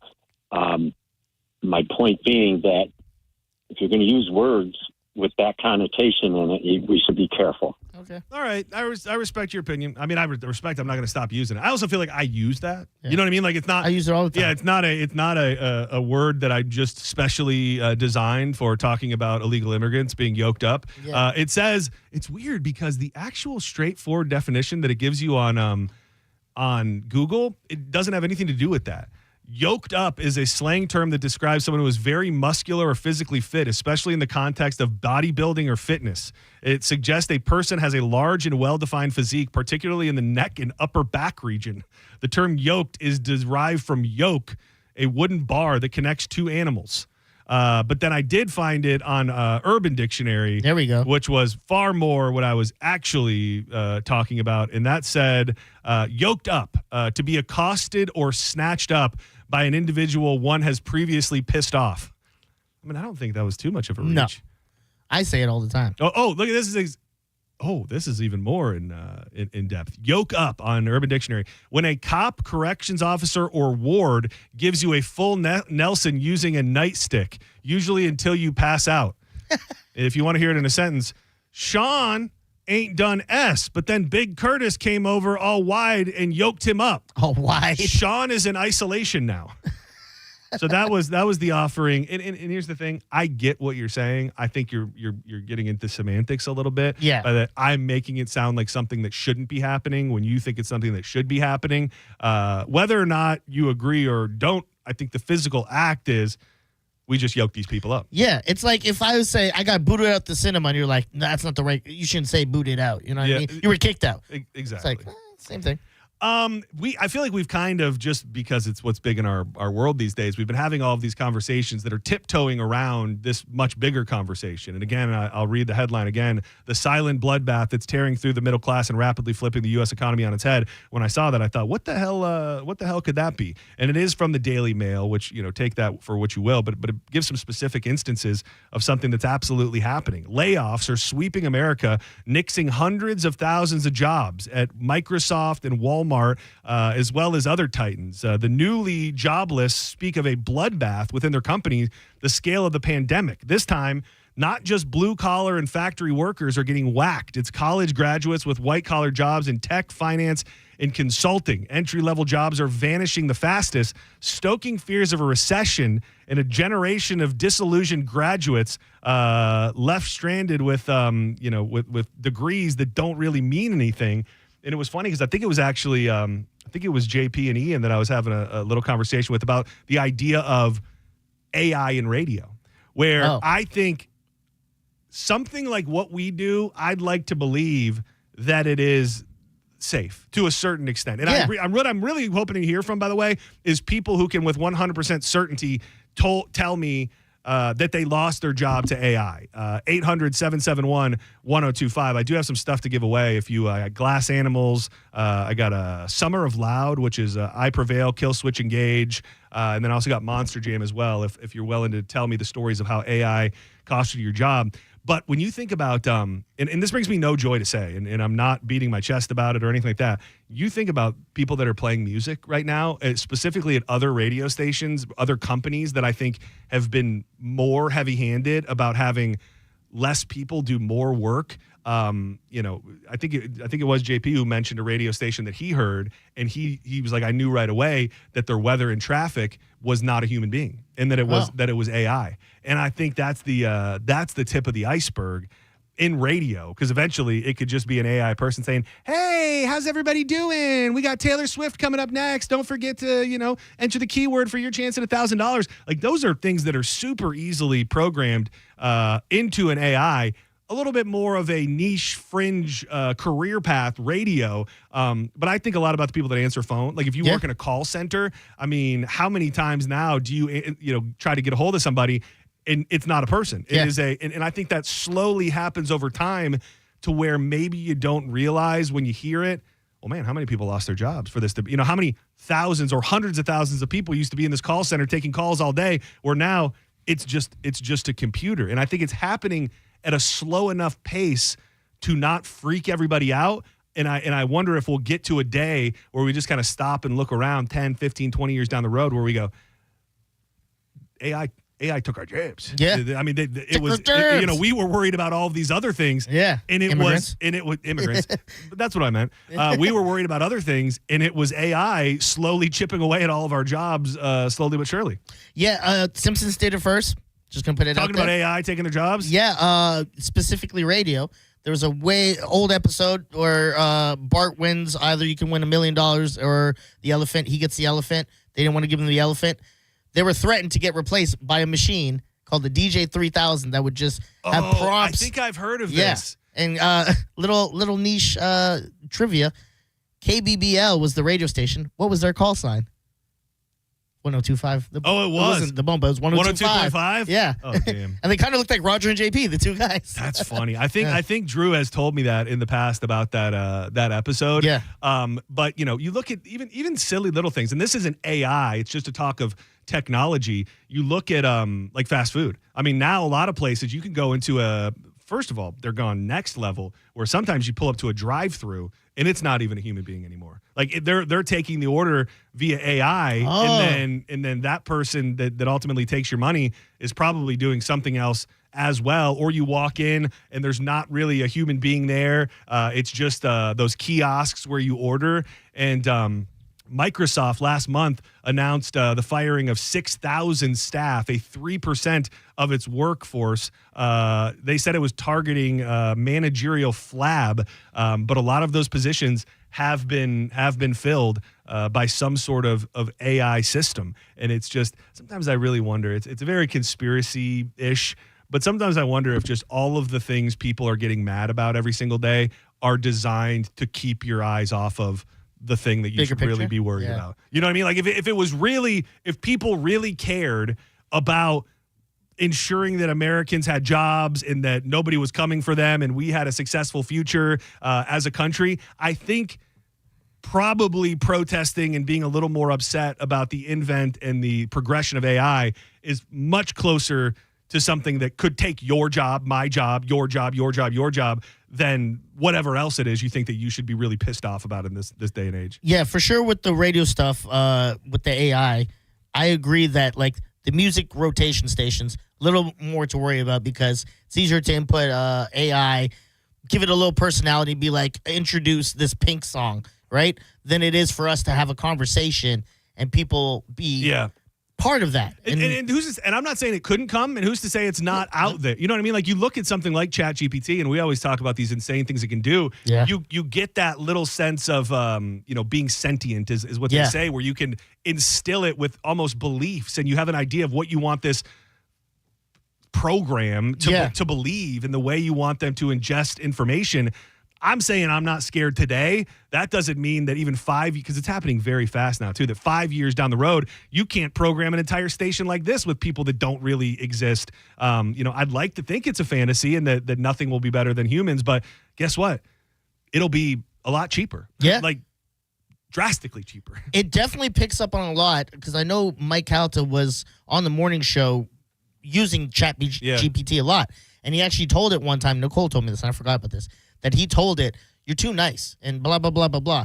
The next day when he asked it a question, it was like, I'm not really trying to do all that right now, dog. And he's like, it's learning. It's learning. And I think they do learn. I think they learn. I'm sorry, we're running late. We'll be able to take one before we go to break. Senning Show, you're live on the air. Who's this? Hey, what's going on? It's Ari, man. Ari, what's the word today? Hey, brother. Just want to call you, dude. I have a friend on my Facebook. He swears up and down that he's a musical artist, a genius. He's just released a new song and everything. And come to turn out, it's actually like AI doing every single thing. And now he's selling it on like Apple Music. And it's just wild to me, the fact that he's able to say, hey, I'm an artist, I'm legit, and it's not even his voice. It's not real. It's made up. Dude, that's another element. I appreciate you bringing that up just because I think you can have this conversation and go in one direction and think you're kind of hitting on all the notes, and then you completely forget, it seemed like it happened overnight. I know it didn't, but look at just from the personalities on this radio station and people in radio, the type of graphics that have been created for events, for the show. You do great work with I love the Vroom Vroom logo that you created yesterday. All of those things. Like, if you wanted that 10 years ago, you would have had to have had a graphic designer. Yeah, hundreds of dollars. So, I mean, I think it's also weird because it's hard to quantify how much that might be because you're not going to go to a graphic designer every time you want to put up a post for a day. You know what I mean? Yeah, exactly. So I think you ultimately give people who were never interested in that an opportunity to do more. But when in that art space from actual musicians, when you can now type in words and then have a whole song. I mean, we did that with the people were doing that with the Brick Hornet deal. Yeah. And you put out a song that's funny and thoughtful and hits all the marks and that people wouldn't really know was created by AI. That's another example of something in our world with art and artists and music that you would like to think they're not replaceable, but it kind of feels in some realms they have already been replaced. Yeah, Ian has this guy at his spot called Chris. He does like the stuff for the Lazy Ass podcast now. He gets us recording, does all the clips. He just goes onto the AI, and he tells us this, and he'll put in the whole show, and he'll go, make clips out of this, and it will make great clips out of whatever he asks. Yeah, and it's such a weird, and to put a bow on it, I think there's this kind of idea that the younger generations they don't want to work hard, and they're even younger than us, I would say, the generation behind us. And it's almost like a self-fulfilling prophecy where they're not really super motivated to fight back in a way where it's almost like these jobs and these different things are being taken from an entire generation. It's like, what came first? Did they suck and then weren't able to work these jobs, or the job, just weren't being filled, so this had to be done? Or did they create the AI and that's now just the world that we live in and those jobs don't exist anymore? I think there's going to come a time where people are going to get jobs just based off being able to work AI smart. Yeah. Be like, oh, we need someone who's a ChatGPT director, and you're just going to be the middleman with us in ChatGPT and get it to do all the work for us. And it replaces 50,000 human beings with one person. Don't go anywhere. When we come back, we're going to make way for John's join. Drew Garabo back in town. He'll join us at 3 o'clock. I have a couple, call them extraterrestrial, call them alien-based, some major reports about Area 51 and how it might not be what you think it is. We'll do that and a bit more. Coming up next with more Senning Show.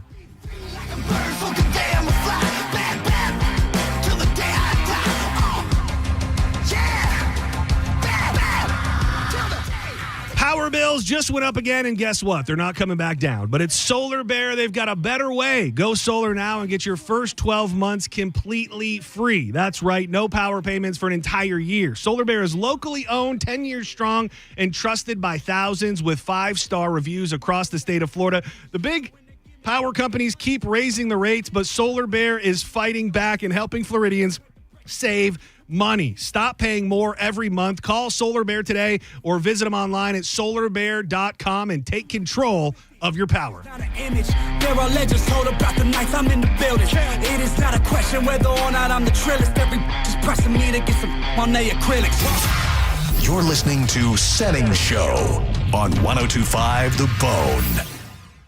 The $1,000 giveaways continue next week with the Mike Calta Summer Vacay Payday. Keep listening to The Bone for more money and more details.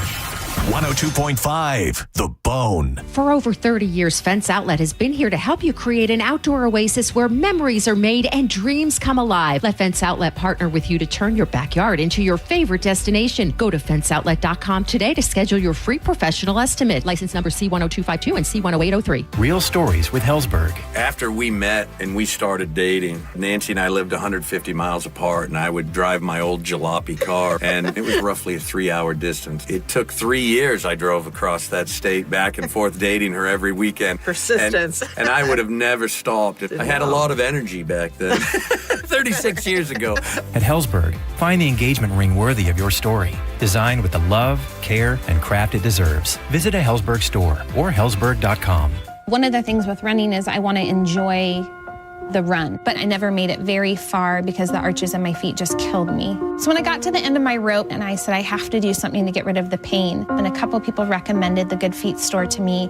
I loved how I could go in and get a free personalized arch support fitting. They put that time, that work, that effort into helping you find the right arch supports. And you can walk around the store with these in your shoes and try them out before you purchase them. So after I got my arch supports, the arches on my feet stopped hurting and the pain instantly, literally instantly went away.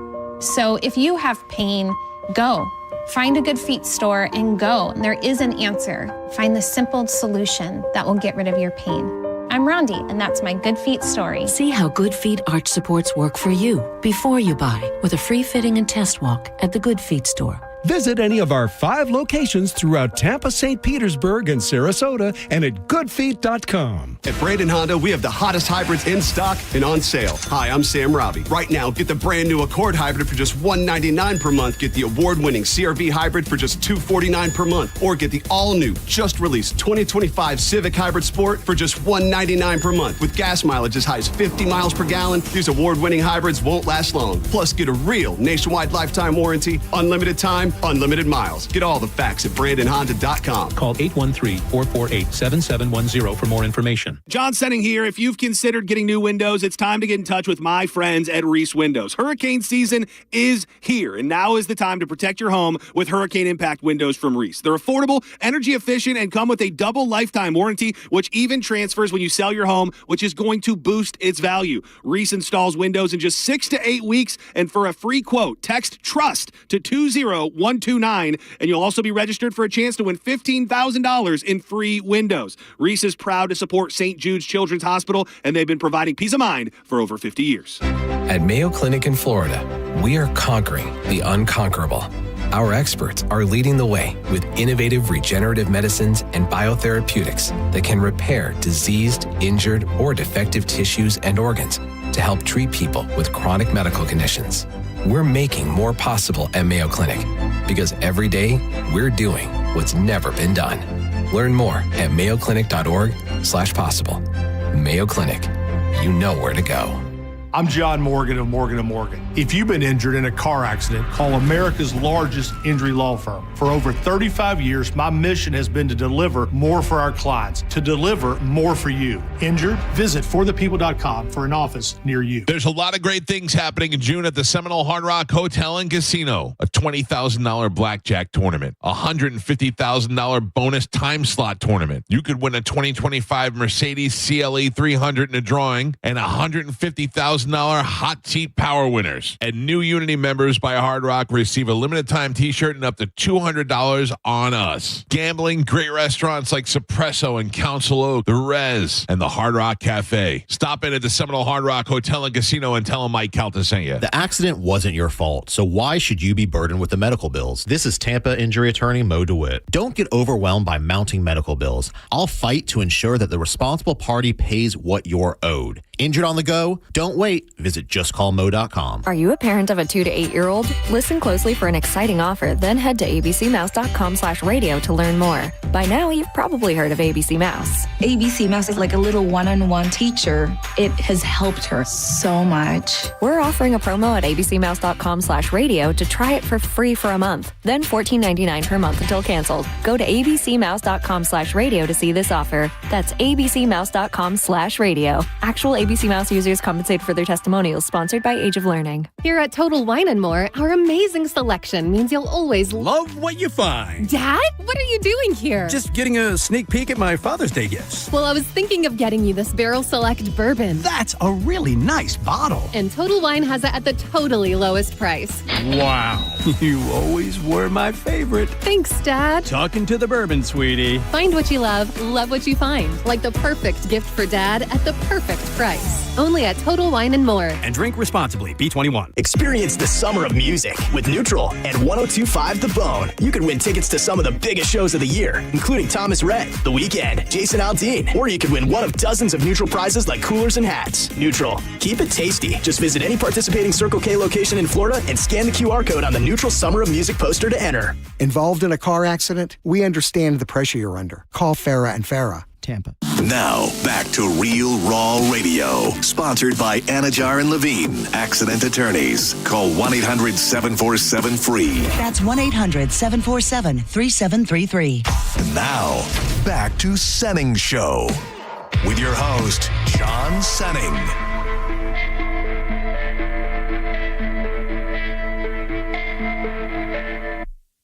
I just spent too many minutes watching little videos of wannabe rappers dissing me. I just spent the winter living after someone trying to send a kill shot missing me. Young Blondine and the Double X mob got a gang. Welcome back to Senning Show. Congratulations. You almost made it through your Monday. Drew Garabo Live coming up at 4 o'clock. John's Joints in just a little bit. How did it feel to be back behind the reins of the after show today? You getting sentimental for your old seat? It was fun. I enjoyed, being able to come up with some creative stuff to do. Obviously you and JP love my input, but it's a different thing, obviously. Oh, yeah. You have your own. Whole other world. Yeah, exactly. So it was fun, especially doing stuff with Ethan. Love Ethan. Think he needs to be on the Bone more. I did see I saw his post on the Bone social for the Metallica stuff, and the first concert, or the first comment was Mike Calta that said, the Village people want their hat back. Yeah. And we asked him about that. He said, I couldn't. The other hat was in the car. I go, then walk to the car, bro. Go get it. So did you find out if he actually wore that hat out and about? Was that his Metallica hat? No, it was just literally because they asked him to make a post. And he goes, and I just got back from the gym. My hair was messed up. So I put that hat on. It was closest. I go, take the walk. Yeah, go check out the Bone socials. There's tons of Metallica content in there. You'll see Ethan's hat. You can go back to Friday and see the picture with William Montgomery. Go like, comment, do all that stuff. I'm going to pivot because I realized I teased something earlier and then I didn't get to it. So I'm going to save the Area 51 stuff for the joints, which, to give just a little bit away, the idea of Area 51, according to a new report, it was all fake, just to make people think that they knew where the aliens were, even though maybe there might not actually be anything there. So we'll dig into it a little bit later. But I alluded to just this. It wasn't a big deal at all, but as it was happening in real time, it was just so funny. And I told you it felt like a Curb Your Enthusiasm moment or something like that, because I went to the dispensary on Saturday when I was headed back home, and I go to, I'm not going to mention them by name because of this, but the spot that I go to, I really, really love. It's over in Pinellas Park. Is that the one we went to before Rise Up? No, this is a different one that I've kind of gotten onto as of late. And I get all my stuff, and the lady goes, "Oh, you spent over $50." She's like, "So would you like one of our Pride swag bags? It comes with a fan and a sticker and a koozie." And I'm tapped out on swag. Like I work at a radio station, and there wasn't much thought that went into it. Sure. I immediately go, no, I'm good.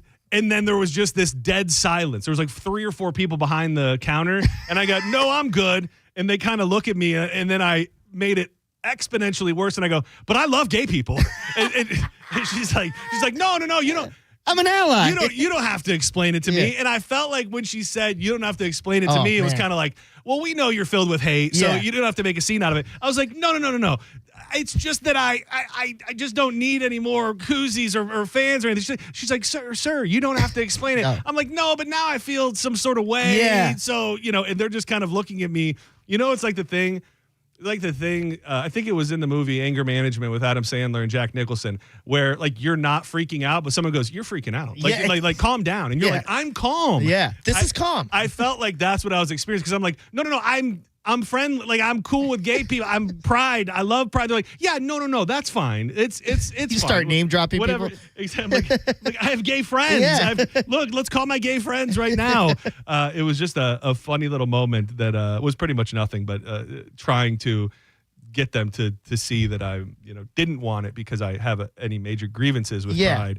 But they heard it as save it for some other F word. And they're like, whoa. Well, the thing is that there is, and then I felt I really just was spinning out, to be honest, because I'm like, I work at a radio station. I'm like, I have so many stickers and shirts and things, like I don't really need it. And they're just kind of looking at me like, yeah, dude, like whatever. You've made your point very, very clear to us here today. And it was just I don't need any more giveaways. If it was Black History Month and they were handing out Black History stuff, you would have still said no, right? You don't need extra. I would have said no to anything. It's not about. I mean, if they would have been like, "Hey, we're running a special NASCAR, weed-themed NASCAR merch. Would you like the swag bag?" I'm like, "Hook a brother up." Yeah, but it was gay stuff. So you're like, I don't have a problem with it being gay stuff. You're like, no, look at the office. I decorated the office at work. That's all me. That's a great point. I should have been like, I should have fired up some pictures, but this is the building I work in. Yeah. Look, I encourage you to find a building more gay than the one that I work in. Look at this blow up heart when I walk in the door. I love gay people. So yeah, needless to say, they think I'm I don't know what they think of me, but it's homophobic. Homophobic in nature, which I am not. I promise. Senning Show, you're live on the air. Gay radio.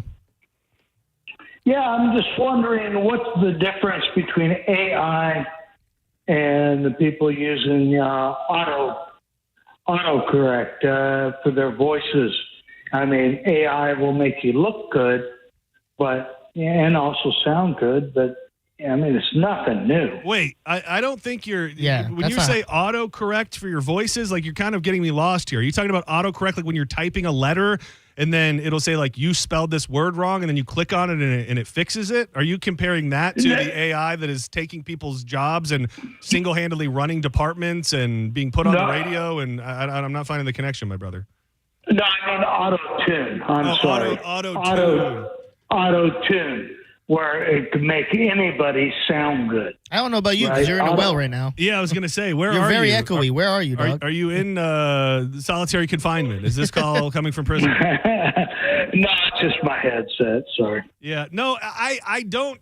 I would say, and I don't mean this as a diss, I would just say I don't think you are totally clued into how many different elements of life are now able to be run by AI. Like an auto-tune, there are a lot of good singers out there that make music, and then you have other genres where they throw some auto-tune on it. I still think there's probably a level of talent you have to have with all of that. I don't think that complete bums were made to be famous musicians just because of auto-tune. Yeah, it's just like reverb and all that different inputs you would put when you're programming stuff. And then to take it one step further, auto-tune, you put on a real human's voice. I could get on a program right now, type in a miniature paragraph, and it would create the entire song with all the elements of a band and the singing and the production and the lyrics and everything in a minute. So auto-tune, if we want to call it the tip of the iceberg, I guess we could, but you could create every element of a song in 2 seconds, which is, to me, far more dangerous than just tuning up a voice.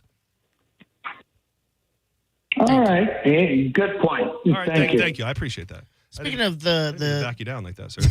the AI and stuff, did you see the little Sasquatch video I sent you? Dude, I'm getting so many of these now, and dude, they're funny. They're just absolutely hilarious. So the guy who's helping out with the Lazy Ass podcast, that's his thing. Oh, really? He created that. Oh, he created the. Well, dude, he's got to be doing. Is this stuff monetized?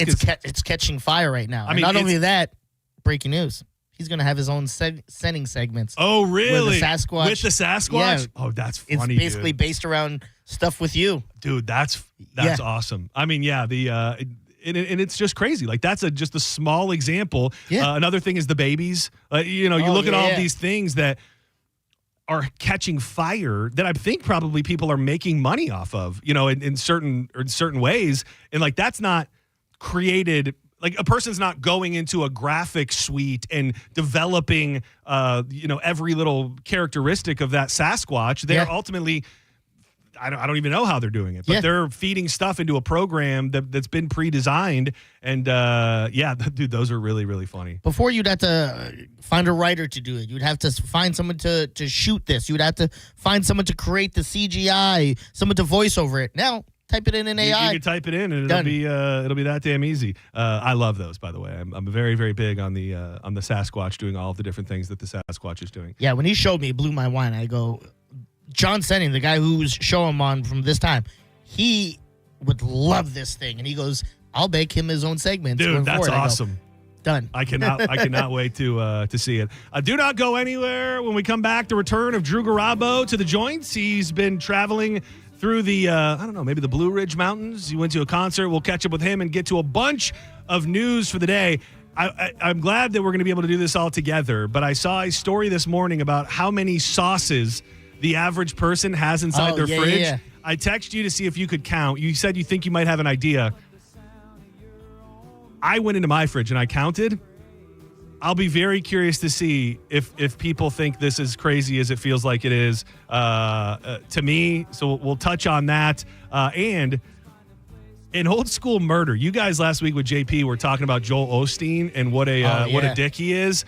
I did not know that there is a Joel Osteen murder mystery out there in the universe, and we'll dig into that a little bit and more about what's going on out in California. Coming up next in John's Joints. Wild Fork food. It was a Wild Fork weekend for me. Saturday night, we did tacos. I had that chimichurri skirt steak. Amazing. I did some cod for my wife. She likes a fish taco. We did some cod for fish tacos. On Sunday, I did a big old rack of baby back ribs. Their ribs are legit the best. I've had ribs from tons of places. I love the ribs from Wild Fork. They also come with that membrane off, which is a nice touch. They've got everything you're looking for and more, from the proteins to the sides, seasonings, desserts. You can get it delivered right to your front door. If you become a member at wildforkfoods.com, it's like $2 a month. All the deliveries are free. You can order it online and just have it ready for you to pick up in store, or just get into your local Wild Fork, get your hands on the products, see what's really going on. Locations in South Tampa, West Chase,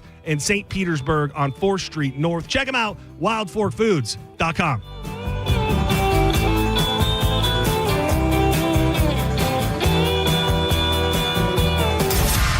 You're listening to Senning Show on 102.5 The Bone. Guys with ponytails, girls that think they're models, people that don't know how to Google something, and of course, ventriloquists. No one is safe when it comes to an open letter from Galvin. Seriously? Hear a brand new open letter from Galvin live every Wednesday at 8 a.m. on The Mike Calta Show. And go check out all the past open letters from Galvin at theboneonline.com. Sponsored by Zero Res. Zero Res. All they leave is clean. Car accident? Take back control of your life. Call Anajar and Levine Accident Attorneys at 1-800-747-FREE. Where exactly do you think you're going? You're abandoning me, your beloved, exquisitely plush couch. Look, these feet are handcrafted mahogany. Put that Heineken's back. Do you really want to go to that concert? Wouldn't it be infinitely better to stay here with me? Look, I have a perfect imprint of your posterior. Please, don't go! Don't listen to your couch. Head to a concert with some friends and grab some ice-cold Heinekens. Must be 21 plus to purchase. Enjoy Heineken responsibly. If you've been hurt in an accident, call Bernetti PA. We make it easy. In fact, you can hire us by phone over the internet, or we'll come to you. Call 1-800-BURNETTI. We're ready. Offices Lakeland, Tampa, St. Pete. Enjoy revved up summer savings at Crown Hyundai. Get financing as low as 0%. Buy with zero down or make no payments for a year on over 700 new tariff-free Hyundais. Drive a new 2025 Hyundai Elantra SE for only $99 a month. All are backed by Owner Assurance, America's best warranty, including a 10-year, 100,000-mile powertrain limited warranty. Crown Hyundai, the better way to buy and service. Visit crownhyundai.com. With approved credit, 24-month lease, 10K miles a year, $59.95 due at signing, plus dealer fee and electronic filing fee. Mike Calder for my friends at Lifeguard Imaging. June is Men's Health Month, so let me hit you with some truth. Heart disease and cancer are the top 2 killers of men, and most of the time, you won't even feel it coming. 1 in 2 men will be diagnosed with cancer in their lifetime. Heart attacks, most are silent and deadly. But here's the thing, Lifeguard Imaging can detect heart disease, hundreds of forms of cancer, and more before symptoms even show up. Their high-accuracy CT scans are fast, painless, and could literally save your life. I got mine, and the peace of mind is unmatched. Right now, just for Bone listeners, when you join their legacy program, you'll get a second membership for 50% off. It's perfect for your spouse, a buddy, or someone you care about. 60% of men say they don't go to the doctor unless something feels wrong. But by then, it could be too late. And when a husband or father gets sick, it rocks the entire family. So step up and be the guy who gets ahead of it. Take the guesswork out of your health. Go to lifeguardimaging.com today. Lifeguard Imaging, saving lives through early detection. As the old saying goes, size matters. At Morgan & Morgan, we have over 1,000 lawyers and nearly 6,000 people on staff. But at the core, this is and always has been a family business. Our family watching out for your family. Call us or email us 24 hours a day, 7 days a week, even on a Saturday or a Sunday. And if you ever have a problem, call our mom. Morgan & Morgan. For the people and your family.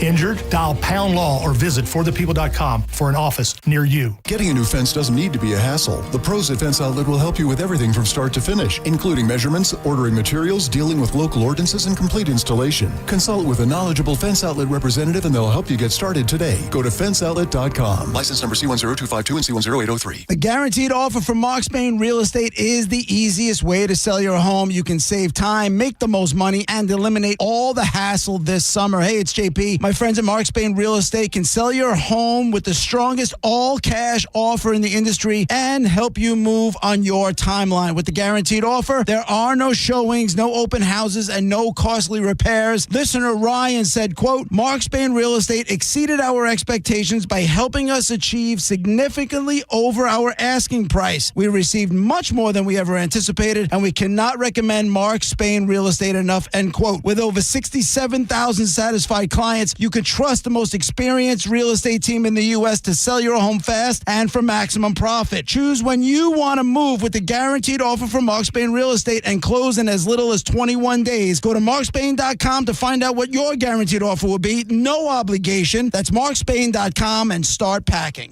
When you're hiring, have you ever felt like you're missing out on meeting great candidates? Well, they're not hard to find when you go to ZipRecruiter. ZipRecruiter helps 10 million people with their job search every day. People who are actively looking for jobs like yours.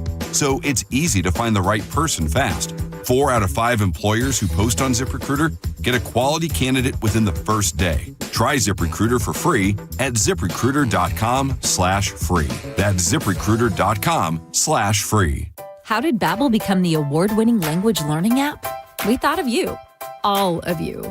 Take Sierra. As a visual learner, she uses Babbel's wordplay videos. Today I'll share a quick lesson on shopping in French. Merci beaucoup. Malcolm is a listening learner.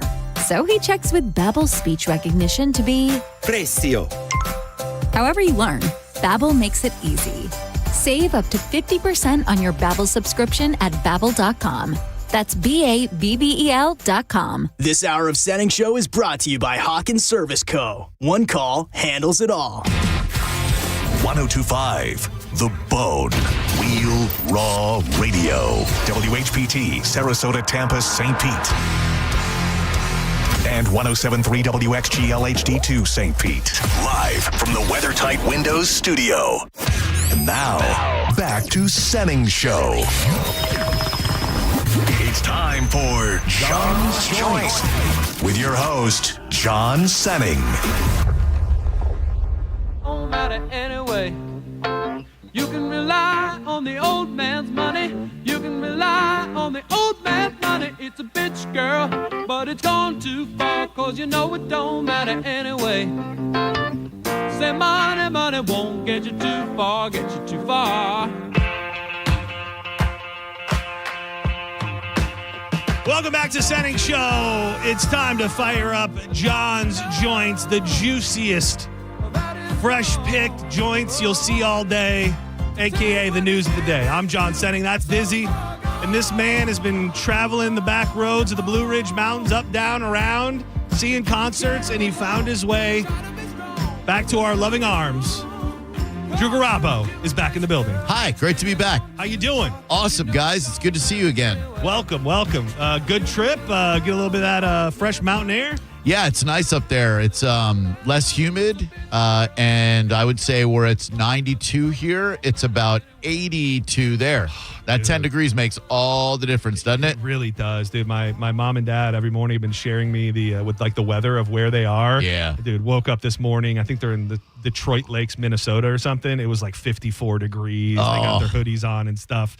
Everybody else jumps on the summer bandwagon a little bit later than we do. I was asking you, and it was interesting because I think it kind of tied in. Danielle was with us on Friday, and she was talking about her Alaska cruise experience. And you know, Danielle, if she can avoid saying something bad, she will. Oh yeah, dude, she was blown away at what she saw in Seattle. So their boat went out of Seattle. Yeah. She was mortified. She said that Seattle is a ghost town. She said like 80% of the businesses are closed. You can't find anything that's open. She's like, you walk down the streets, all of the cars have the windows busted out of them. She's like, I didn't feel comfortable having my kids set on a bench or even really walking the streets. She was blown away. And you know, you hear about it, and I know that it's politically motivated to point out these certain cities. I know that she does not buy into any of that. Right. So to hear her breakdown of Seattle was crazy. And I had been asking you because Asheville, probably post-COVID, people talked a lot about the aggressive homeless problem and stuff like that, but it doesn't sound like it was anything like that. No, it was during the week. So, the homeless population there was significant, but it was mostly street buskers, people with musical instruments playing and stuff. That's funny because we were thinking about going to Seattle in October for a concert. So I would say if you, again, her words with something like that almost carry more weight because I think she would go, oh, yeah, the city was a little, had little left to be desired. But I mean, she was specifically said, I wish they would have let us on the boat. So we would have felt better on the boat. And she said the day when they got back, they had a bonus day there. She's like, we just stayed in our room. She's like, I didn't feel comfortable or want to be out on the streets of Seattle. So very, very interesting, especially under the umbrella of all the different things that are going on in our world right now. You'd love Asheville. Downtown Asheville, super cool. We've been a little there. crunchy. We've been there. Okay. We've been a handful of times. Long ago. Like I say, long ago, probably post or pre-COVID. We went a few times, and then growing up, we went to I don't know if you saw any signs for this place, Cashers, North Carolina. Oh, it's nice. Which I believe is a little bit what is that? By the Highlands, north. Would that be north of Asheville? I think so. So we would go to the Biltmore and have been in and around it, and it's like almost like you're playing with fire when you create those fun, crunchy towns, like the weird towns, and I think St. Pete almost to a certain extent they went in a different direction where they just exploded. But sometimes there's that weird window of we're crunchy and we're fun and we're weird. And sometimes that turns into we have a homeless problem. Yeah. And then there's that the extreme left is similar to the extreme right, which is similar to the libertarian, which is similar to the don't tread on me. You know, there's so many crossovers now. And it's, again, the sweetest of sweet spot is if you're making everybody mad or making everybody question things, you're probably doing something right. I've always noticed, I go to record stores, and I've loved record stores since I was a kid. The record store owner is an interesting cat. We walked into a record store. The guy didn't even acknowledge us, no air conditioning or anything, looking around. And then the guy's mailman comes in and brings him his mail. This guy gets into a full-on conversation with his mail guy about his property tax going up, et cetera, while ignoring 5 or 6 customers in the store. What is that? Do you I don't know. I have maybe this is wrong, but I'm just trying to put it on. To me, the owner of a record store is very punk rock. Like, you know what I mean? Like with the way that they carry themselves and possibly even their inspirations musically. So you get these kind of people that are into music, but not in this like open, loving kind of let me turn you on to everything. More in this kind of gruff, like, here are the records. Pick out what you want. You're here. These are records. If you don't know what you want, kiss my ass. Because I think that's a fair observation. I remember you had something. We won't mention them by name, but I remember there was a local record store where that pretty much happened. You went, nobody said anything to you, and then we talked about it on the air, and they came, pouting back. But it is a mentality, though, like High Fidelity. You've seen that movie with John Cusack. It's real. It's almost like this, like I've created this for you. You should just be grateful that you have a place to go buy a record. I'm not going to hold your hand through the whole experience. Yeah, and for me, like this shirt that I'm wearing from the Love Very Cats. Cool shirt. Thank you. This store is all cats, and it's all like real clever. Was there cats in there? They had a couple of kittens, yeah, but it's all like real kind of cutting edge cat stuff, like dirty words and whatnot. And the lady was so nice that I bought 2 shirts. Sarah bought a shirt, etc. This record store guy, they had some stuff I wanted, but I'm like, I'll spend money here, you prick. I mean, at this point in this world, there's so many options to get anything that you want at any given moment that if you're not going to slap on a little bit of customer service or a smile, then keep sucking. Exactly. How was the show? I know that you're probably going to do a deeper dive at 4 o'clock on Drew Garabo Live, but how was Run the Jewels? Amazing. Those guys are so talented at what they do, man. Both of them separately are such great rappers, and together they hadn't performed, I think, in like 6 years. And I'm almost positive they have not toured since 2019. Is that true? I think I read that. Oh, damn. I know. I would have not known that. Same. And I think they came to Janice that time around. So, it didn't look like they had missed a step. They were going on the Wu-Tang opening thing the next night in Baltimore or Raleigh. So, like, they enjoyed the full set. Those guys are so good. You're going to Wu-Tang, right? Yeah. You need me to get you in the pit? No, thank you though. That's nice. I saw you took care of JP like that. That's super cool of you. I did, and thank him for thanking me. Which it's. I like to help out people. You go and Diz. You need tickets. You need to be in the pit. I need some Senning seating, man. Hook it, brother up. Yeah. John seating. I got you. Anybody who needs in, you just let me know. Again, earlier today, he thanked me for getting him in, which I did. That was nice of you, and it was, and I've helped Mike Olivero out with his tickets many a times. It's it's just something that Corey Cardinal. All those guys. All those guys. It was funny because my initial thought when I heard it was, oh, Mike Olivero's not going to like that. And what do you know? He didn't like that. I don't think he did. He rushed in. He did the run in and thank you. But just real quick, if you missed it, Senning hooked it up, and we were in the snake pit. Good job, Senning. Yeah, I did. I just had all these snake pit tickets, and it's just like I want to give it to people that I thought would appreciate it. Anything you guys need for tickets, I always got you. By the way, when they made those videos yesterday saying that there were tickets released on Ticketmaster, I had zero desire to go. I like Metallica, but I had zero desire to go. But still, I'm like, let me just see if that's real. Dude, you could get like an hour before showtime $60 tickets into the building. What do you think? What do you think that is? And in a world where there's so much like hyper focus on ticketing and people getting a good ticket and real fans not being able to get a ticket and the secondary markets just being unfair.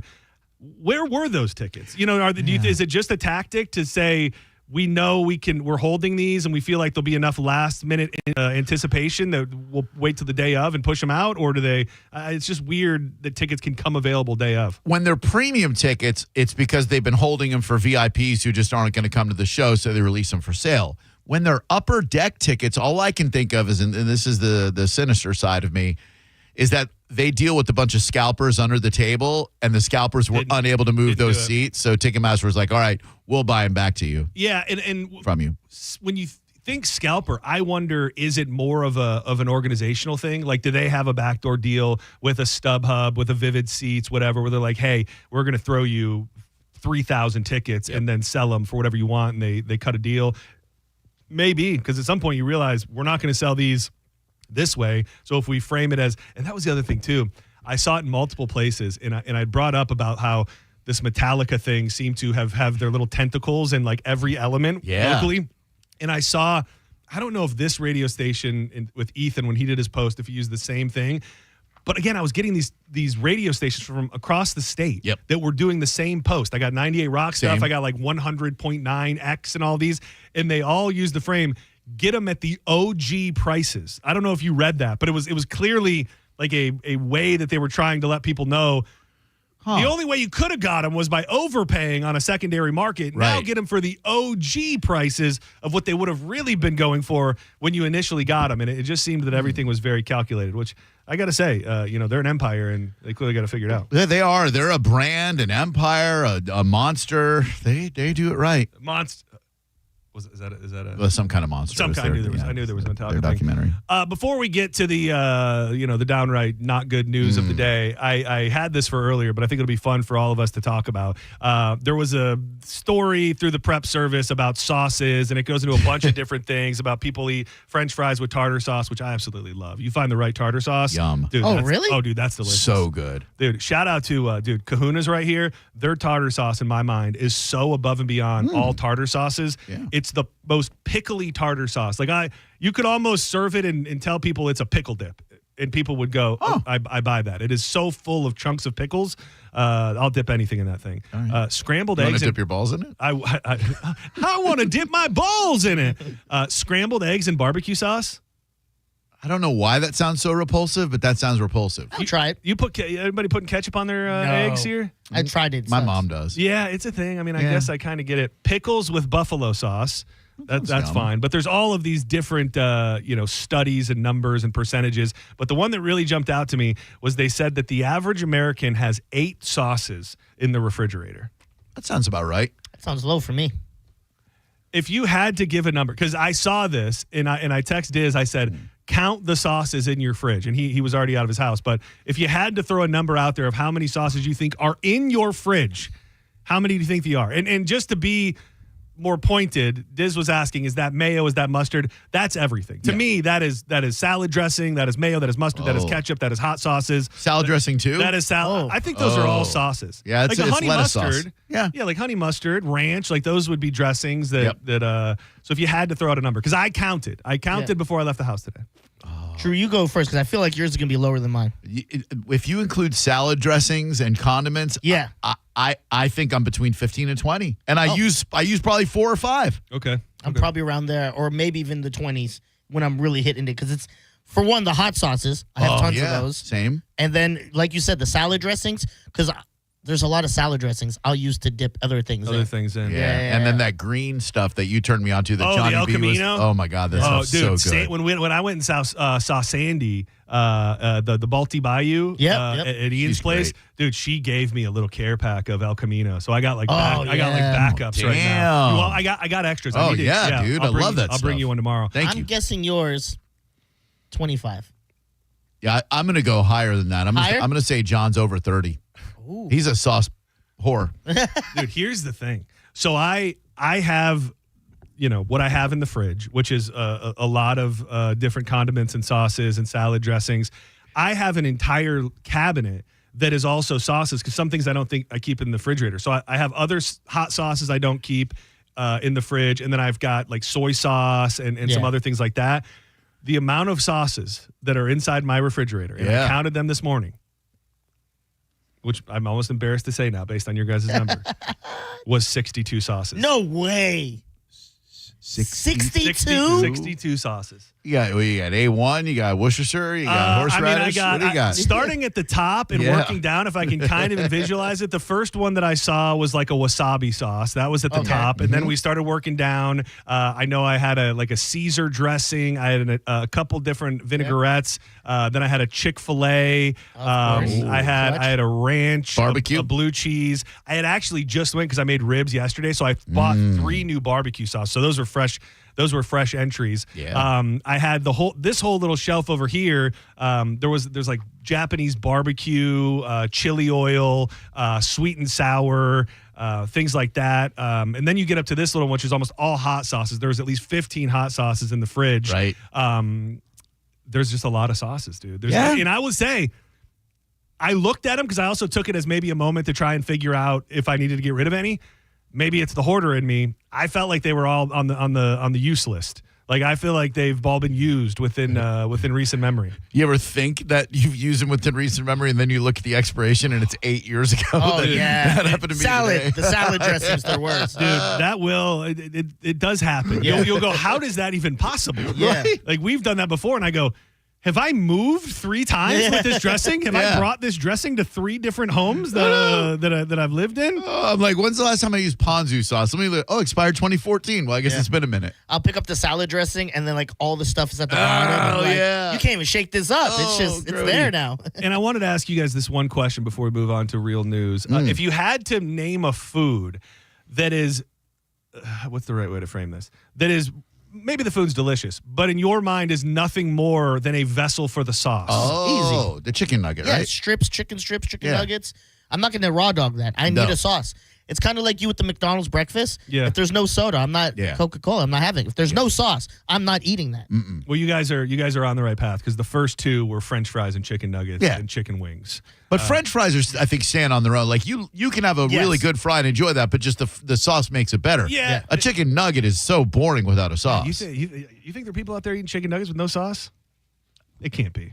Not if they haven't like killed someone. It really can't be. Chicken wings, there's only like 3 things I'll dip that in. I don't know.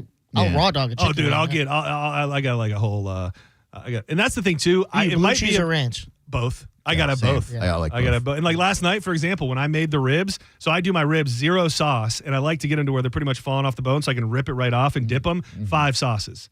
5 sauces right in front of me. I got Chick-fil-A, 2 different types of barbecue, like a sriracha type, like sweet and sour sauce. Yeah. And then I will even. The people are gonna be mad. I will dip my ribs in blue cheese. I've never never dipped a rib ever in my life. I've just eat it raw dog. Weirder than that, Nicole dips her salad. She doesn't put salad dressing on. She'll put it in a little cup. I get that. I like that. She'll You can dip it control like, it a lot better. like it's nachos. Yeah. Wait, blue cheese on ribs? Yeah, something I like the creamy. I like the creaminess. Sounds good. Yeah, I don't know why that seems so unorthodox and crazy to me. But It's the hot and cold. Yeah, sound like they there's go something together. to it, especially when you get like the big juice or the big chunky blue cheese. You can like get a love big me old some blue nodule of blue cheese. Yeah, get that mold in me. Right in there, right in there with you. Why is that the only cheese that we let spoil? Well, that and cottage cheese, I guess. It really is. I've been trying to build myself up to cottage cheese. Like, I've had it. My mother tells me that it was like my favorite food when I was a child. Same. I got out of it. So the way that I'm trying to manipulate my brain into thinking about it is that it's just small little nuggets of mozzarella cheese. That's all it is, really. Like little curds. Yeah, when you think about what they're doing with mozzarella and it's all wet and they're like pulling it and it's like, really what's going on is just little baby balls of mozzarella inside a big goopy bowl of cream. Yeah, you're not going to fool yourself. Yeah, that when I say it out loud, it doesn't make it any better. We touched on it earlier, but it's undeniably the biggest thing going on in our country right now, I think, depending on who you ask. And we're getting some more details. California officials have been told to prepare for 30 days of U.S. immigration and customs enforcement activities in the Los Angeles area, according to a congresswoman whose district was being pummeled by the burning fires and the cars and the looting over the past 48 hours. Representative Nanette Berrigan, a Democrat from California, is arguing that President Trump's move to dispatch 2,000 National Guard members to Los Angeles to contain the riots and restore order could inflame tensions ahead of the heavy ICE activity. We've been told to get ready for 30 days of enforcement. So 2,000 troops to be there for that enforcement. I'm concerned. It's going to escalate the situation, she said to CNN earlier today. My big thing is, are we going to be able to contain this unrest to California? Because I've already seen people talking about stuff in Tampa. I know there's one that I saw this morning being talked about in Asheville, in Chicago. Man, that summer, the summer of love, as many called it, was so divisive and so stressful that I really do have a little bit of anxiety if this is going to turn into a widespread in every city type thing like we experienced that year. What do you think is the most productive way to encourage healthy discourse? It's not rioting, but is it peaceful assembly where we can actually talk about these issues and how we feel differently about them? I mean, it has to be, just because it has been. You know what I mean? It's obviously our right. It is our right to do so. And I think that getting out there and showing your disapproval with anything can never be a bad thing because it's your right. Even if you disagree with it, not everybody's going to agree with you, and they can do whatever the hell they want, especially within the rule of law. It just feels like that. It feels like when the National Guard shows up, like that energy gets met. You know what I mean? And maybe it was already going down that road. And I personally don't have a problem with nipping in the bud. The idea of once things start burning and people are breaking into businesses, I think we're already in such kind of a sensitive time when it comes to business and commerce and things like that, that if people are going to be taking from businesses and making whole entire downtown areas, places the average person can't go, I think you got to just nip it in the bud. And I think, the term law and order has now been kind of taken by one side of the aisle. But I don't think that should be a hot take, that we just want law and order. We don't want cars burning in the street. We don't want windows busted out and people going and taking everything. It's more, when you're displeasured, what do you do? But then when those things get out of hand, what does the government do? Right. And when you loot and riot, that the whole narrative shifts to just the looting and rioting, and we don't talk about the issues anymore. But like when people stream onto highways and shut down roadways there, like that, what does that do for anyone? And what's the proper response to that? I don't know. Dude, Run them over. Yeah, dude, they had the video of the minivan last night in the middle of the night. Did you catch that? No. They didn't really explain it very well, and I don't know that they started running tape from the beginning of the encounter, but it seemed that there was an area where traffic was trying to move through, and they were not letting them, and they were jumping on cars and things, which at this point, if I'm looking around and there's burning cars everywhere, I'm assuming you're beating on my windows because you want me out of my car so that you can burn it. So this minivan started pretty much going after the protesters. It was doing donuts in reverse in the middle of the intersection where the protesters were. So kind of just getting them to thin out, driving all crazy so you could thin them out to then make your way through. And I think the difference is between the last time we had widespread protest and riots in this country, I do think the F around and find out crowd is a lot more emboldened, and that element is far more ramped up to where people will be running over protesters. Yes. People will be shooting protesters, which I think we've seen happen in the past, but a lot has changed since 2020. And I think the empowerment of the people who think it's so wrong is at an all-time high to where they're going to start pushing back to a certain extent as well. And like you said, if I'm sitting in traffic trying to get to where I'm going and I look around and you've already burned other cars and you've already smashed other windows, and I have no choice but to think you're a threat to me. Well, and it's so, there's a million different reasons why our political discourse in this country is so, oh yeah, welcome back, Thank baby. you. Welcome back. Why it's so problematic. And again, it's going to sound one-sided, but to me, it's something that happened last time and it's happening already, where you have people digging their heels in so hard politically that they then almost have to find ways to explain away what we're seeing with our own eyes. I played a clip earlier from an ABC reporter, and she goes, well, these people are just having fun.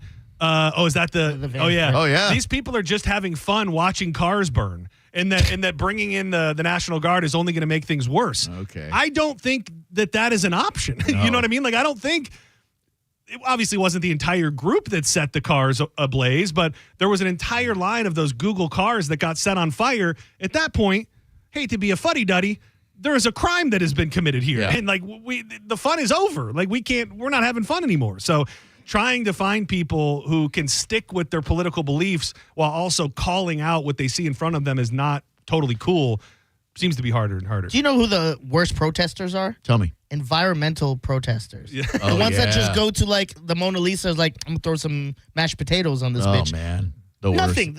They do nothing for their cause, but just annoy people. Yeah, but they're kind of pussified, though. I think that if we're talking about those that are burning stuff, I feel like the environmental protesters, they cause trouble, and like the PETA people will throw blood on you. Right. They're just not the let's break out these windows and take all these shoes and TV type. They just have a different way. But I will say they're definitely rank higher in the annoying department. Dude, if you work at Foot Locker in Hollywood or Los Angeles, do you even go to work today? Because I would. No way. No. And I think it's going to be just kind of a wait and see thing. Trump said, I don't know if you saw it yet, which this to me, you want to talk about escalating things, even if the guy is hindering an investigation, they're talking about arresting Gavin Newsom. Yeah. Trump said like an hour and a half ago, I love it. You should do it.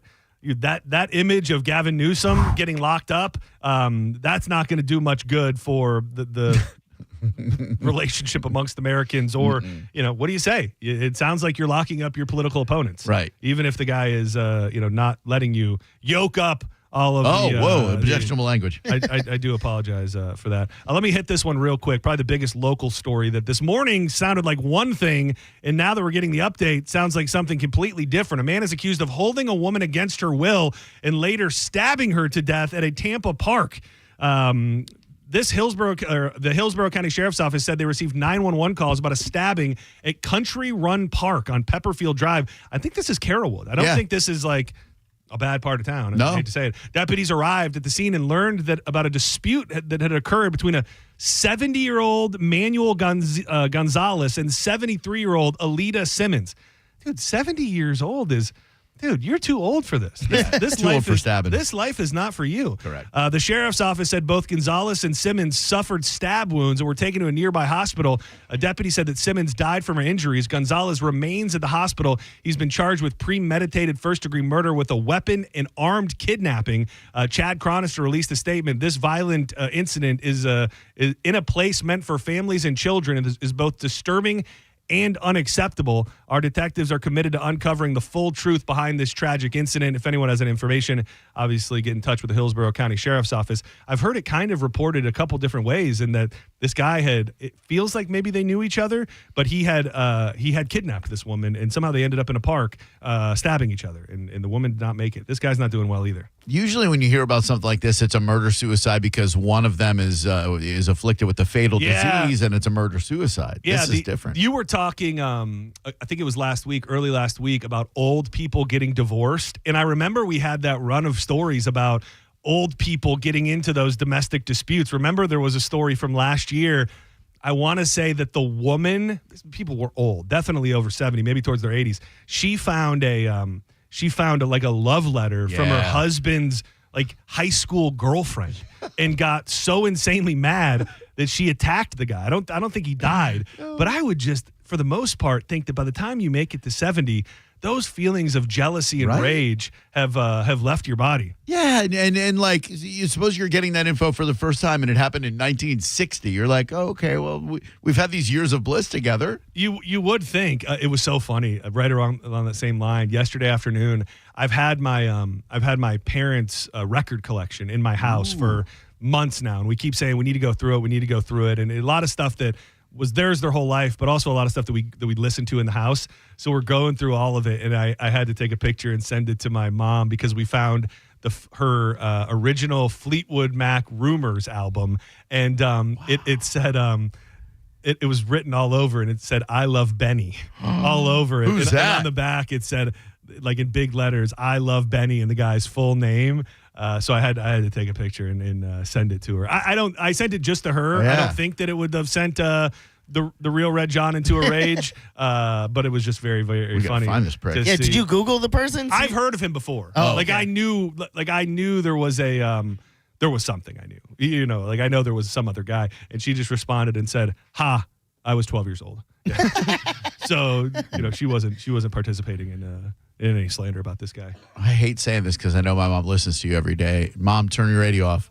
We found some letters that my mom had written to like an old boyfriend and he was a judge out in California or something like that. And like, dude, that's so weird. It's so weird rocked to wrap our world. So you said you're watching the new season of Tires, right? Yeah. When he finds the picture of his mom's full bush. That would traumatize me. Yeah, he's hoping that his dad was having an affair because he finds this picture in his dad's file, and it's just of a woman's big bush, and she's topless. So he's hoping that his dad was having an affair, so that it's not his mom. And his dad's end up telling him, like, me and your mom went through a rough patch, and he thinks he's going to tell him that he was cheating. But he said, our therapist told us it would be fun to act like we were having an affair. So your mom started giving me Polaroids of her bush, and it was really funny. Nobody wants to.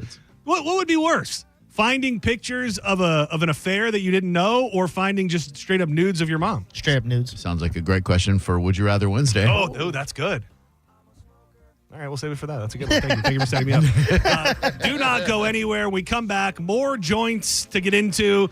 I've got an alligator story that is local on the heels of me trying to. You were out of town. I was trying to rescue an alligator. Oh man! I'll tell you about that. We'll touch on what happened locally.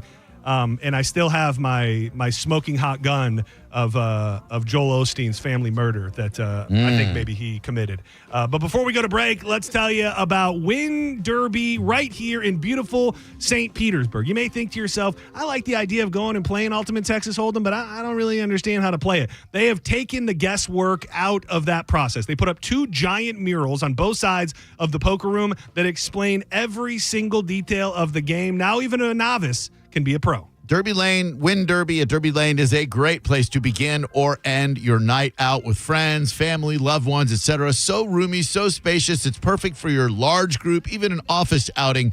Go play some Texas Hold'em, a little pie gal, a little war, and walk out of there with more money than you came in with. They've got free cocktails while you're playing. Still $5 minimums at some of the tables, which is hard to find these days. And like Drew alluded to, if you're looking to host a big event, indoors, outdoor, Win Derby is a mecca of a place with so many things that can host you and your crew, whatever you've got in mind. They've always got tons of great events and tournaments going on as well. You can check them out online at win-derby.com. That's win-derby.com. I'm a joker, I'm a smoker, I'm a midnight toker. You're listening to Senning Show on 102.5 The Bone.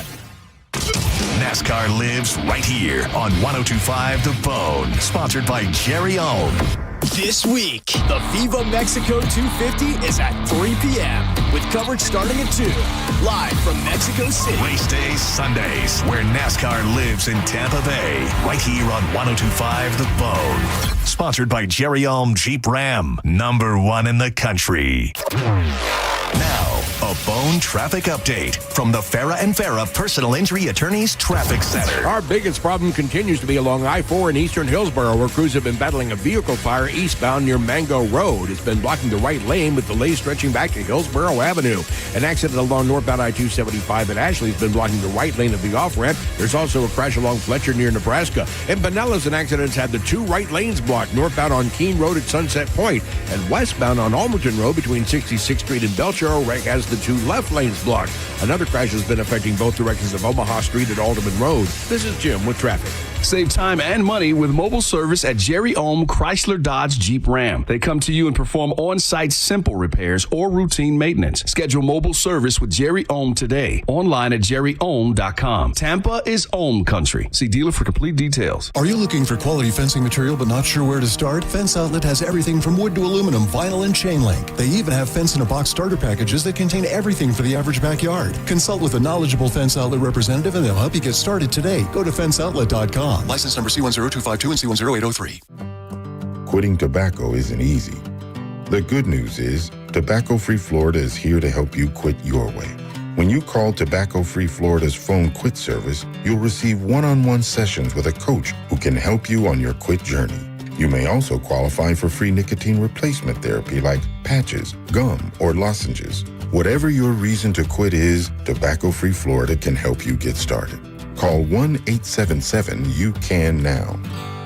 You know, Tampa Heat doesn't play, and neither does Superheat and Air and Plumbing. They've teamed up with the experts at ABC to bring you fast pro service backed by 2 of the best names in the business. And right now, they're offering a $29 AC system check, whether your unit's working or not. And if you need repair, that $29 goes right towards it. Their techs are trained, their trucks are stocked, and their service is same day. If you're hearing weird noises, getting weak airflow, or just sweating too much, don't wait. Superheat and Air and ABC guarantee impeccable service and cooling you can count on. Call Superheat and Air today. There is no reason to be hot in your home. And if your AC hasn't been checked out, now is the time to take advantage of this super low $29 AC system check. Call them today, 813-618-5818. That's 813-618-5818. Get that AC system check done before it's 1,000 degrees every day. Give them a call today or go to superheatandair.com and trust the company that I trust to come into my home, Superheat and Air. Check them out now, superheatandair.com. Tell them Mike Calta sent you. At Racetrack, you'll find everything you need to get through the day ahead. The morning hits hard when you get up early. You're obviously tired and looking surly. Grab some made-in-store breakfast, freshly ground coffee, ice-cold drinks, delicious hot food, and snacks all in one stop. The day is long and can feel like a grind, but you'll get fully stocked and everything will be fine. Racetrack is here to keep you going. An all-day haul to get you through. Racetrack, whatever gets you going. Have you ever taken your family to dinner and been shocked at how expensive the bill was? Or gone to the doctor and been surprised by a large bill that was sent to you later in the mail? There is over $22 trillion in U.S. tax-deferred retirement accounts like the IRA and 401k. So do you know how much you will owe in taxes on those accounts in the future? Hi, I'm Rebecca Walser, principal of Walser Wealth Management and a tax attorney. And right now I want you to think about how much you've saved in your own deferred retirement accounts, whether it's $250,000 or more. Guess what? That is not all of your money. You will have to pay those taxes in retirement as you withdraw it when you have no income. At Walser Wealth, we created a retirement tax bill calculator to show you what you will pay in future taxes on your accounts, and it's free for you to use. Go to mytaxtest.com. Knowledge is only power when it's followed by action. Knowing your future taxes, we can show you strategies that might help you lower them and lower your tax burden overall in the future. For now, use our free tax calculator, mytaxtest.com, mytaxtest.com. Have you been hurt in an accident? Burnett EPA is here with a quick response. One call and we're on it. It's fast, easy, and focused on you. Quick action, real results. Burnett EPA, we're ready. Offices Lakeland, Tampa, St. Pete. Are you a parent of a 2 to 8 year old? Listen closely for an exciting offer, then head to abcmouse.com/radio to learn more. By now, you've probably heard of ABC Mouse, the award-winning online learning program. ABC Mouse is like a little one-on-one teacher. It has helped her so much. Designed by education experts, ABC Mouse seamlessly aligns with what your child is already learning in school. And with over 10,000 learning activities and more than 850 lessons, it's an engaging and comprehensive curriculum. More info at abcmouse.com/radio. I have been teaching for 13 years, and I've never seen a program like ABC Mouse. It encompasses science, math, reading, social studies. We're offering a promo at abcmouse.com/radio to try it free for a month, then $14.99 per month until canceled. Go to abcmouse.com/radio to see this offer. That's abcmouse.com/radio. Actual ABC Mouse users compensated for their testimonials. Sponsored by Age of Learning.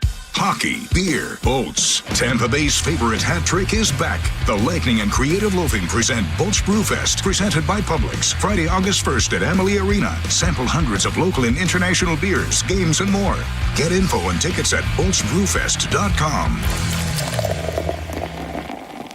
When it really matters, choose Farah and Farah. Here for you, here for good. Tampa. Climate Design Home Services. They really know their stuff. Climate Design has installed Trane heating and cooling systems for over 50 years. So put their experience to work for you. Visit climatedesign.com. Now, a weather update from the Sun Toyota Weather Center.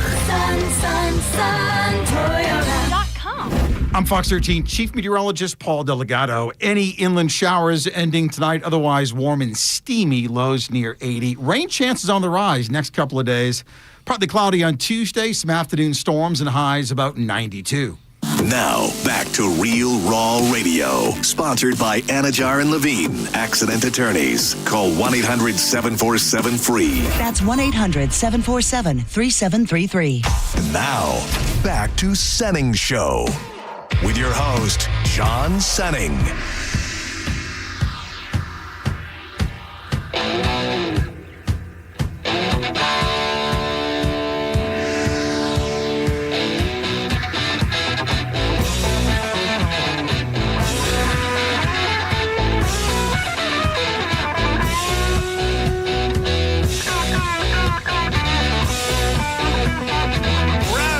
These here joints to make way for Drew Garabo Live, the return of Drew Garabo, coming up at about 4 o'clock. Yeah. Black Betty, ram, damn, down. Black Betty, ram, ram, We got a great event to tell you about that if you haven't already gotten your tickets, if you haven't signed up, made plans, you need to. The first annual Budweiser Folds of Honor Charity Golf Classic. Get ready for an unforgettable day on the greens with the first annual Folds of Honor Charity Golf Classic. It's going down Saturday, June 28th, 2025 at the Chi Rodriguez Golf Club, 1 p.m. shotgun start. Yep, full day of golf, ice-cold Budweiser giveaways, and a lot more. I'll be out there playing in this. Do not miss out on your opportunity to support our soldiers. There's a live auction, jaw-dropping parachute jump by the SEAL team. Just get your spot by going to budgolfclassic.com. That's budgolfclassic.com, and we'll see you Saturday, June 28th at the legendary Chi Rodriguez Golf Club, budgolfclassic.com. Play for a cause. Swing for a hero. Are you going to be golfing? I am. Oh, nice. Got me a foursome and everything. Oh, Me, hell Todd yeah. Wright, our buddy Joey. Dude, that Folds of Honor, and everybody can do their own research. Widely respected as, doing some of the best work with our military. So make your plans. It's budgolfclassic.com. Did you, I don't know when it was. I think it was Thursday. So you were in mid-travel concert mode. Did you see the alligator that I found with the lure in its face?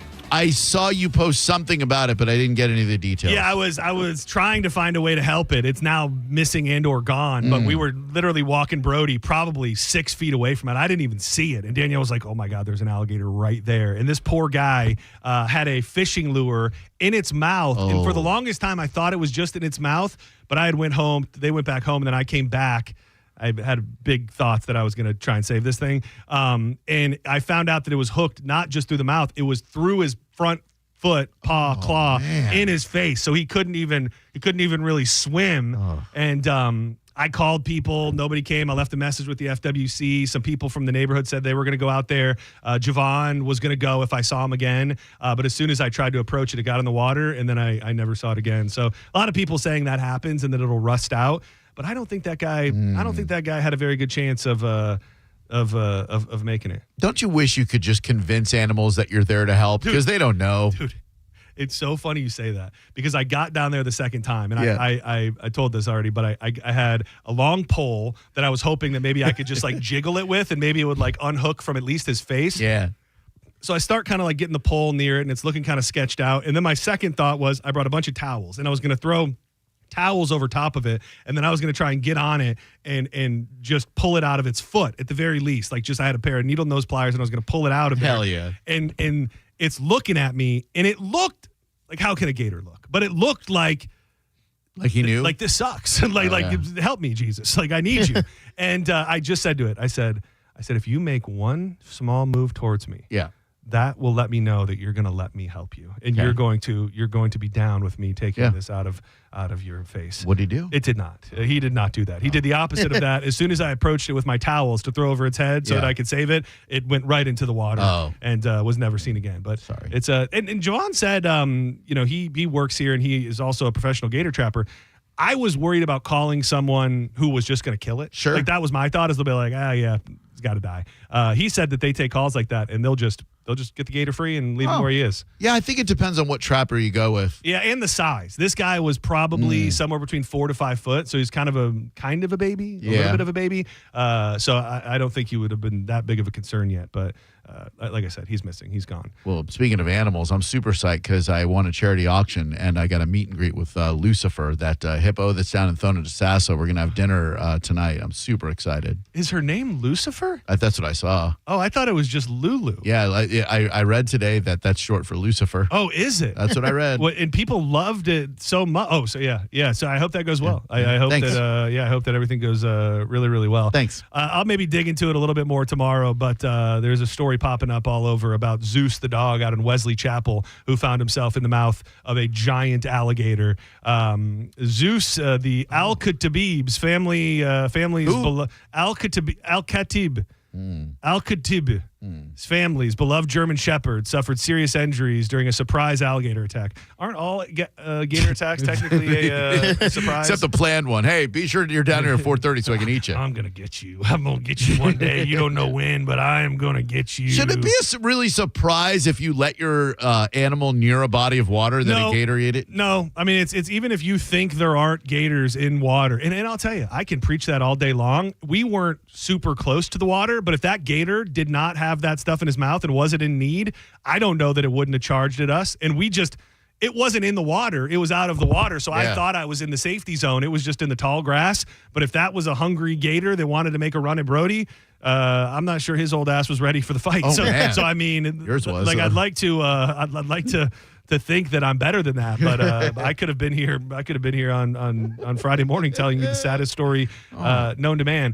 I brought it up a couple of times, so I'll tell you. And I think, sadly, I don't think that he's going to be able to be on the hook for it. I'm not sure. Authorities in Texas are reopening the investigation into the murder of megachurch pastor Joel Osteen's great aunt nearly 2 decades after she was found bludgeoned to death inside her home. Johnny Daniels, 84, the aunt of Osteen's mother, was found dead in her home in eastern Harris County in August of 2006. This is a brutal murder, and it gets more bizarre. It goes on.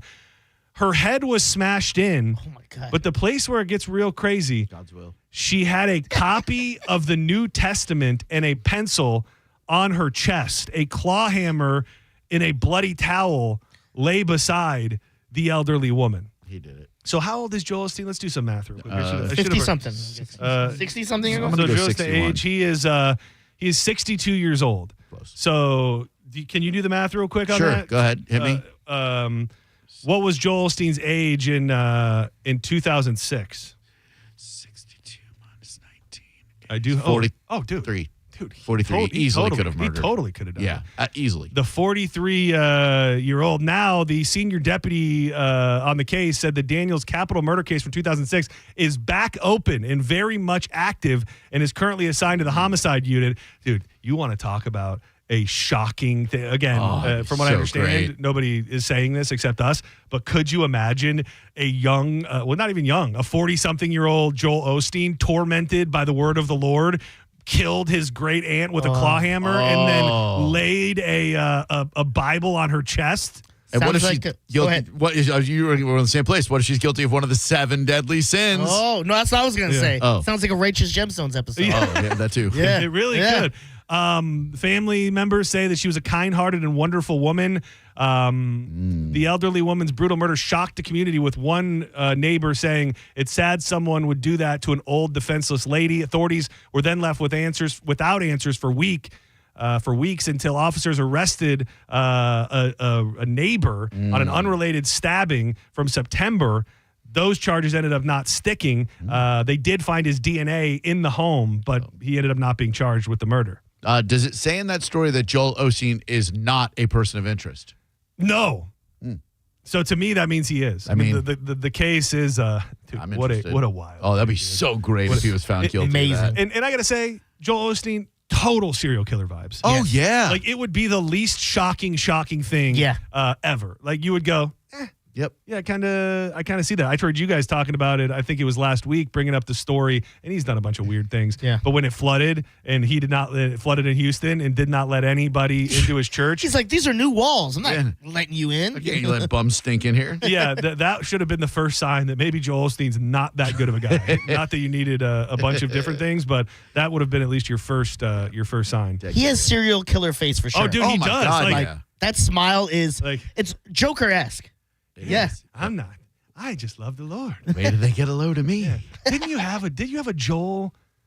Maybe it was just a bit we did. Did you have a Joel Osteen thing? No, or was it just something we did? When I was friends with Gail Guardo, she was like a hardcore believer, and we would go back and forth. I think maybe we did a game that was like quotes from Joel Osteen or something, and you were doing them as Joel Osteen. I'm remembering something from back in the day. You're onto something. And real quick, some of the most prevalent UFO conspiracy theories include aliens being housed at Area 51. A review by the Department of Defense found that in the 1980s, an Air Force colonel visited a Nevada bar near Area 51 and gave the owner fabricated photos of flying saucers near the secret governmental base. According to a review of the 2024 report by the Wall Street Journal, the incident renewed local fervor over UFOs, and ultimately this leads to a bigger question. The point with this whole report is that possibly this was a nugget. Area 51 was a nugget originally created by the U.S. government to make people think that they had an understanding of where aliens were, where flying saucers were, but it's all a ruse to many who think this was just created. The whole thought process behind Area 51 was created by the government to make people think they knew more than they really did. I'll buy that. I mean, I think that's part of the UFO story. Mm-hmm. Like, I think that the government controls what we think and what they know, what they want us to think and how much they want us to know. And a lot of it is just misdirection to make people feel like they know stuff when the truth is, who knows? The real Area 51 could be in a bunker underneath Tampa for all we know. If there even is one. It could be at McDill. They could be running them out of there.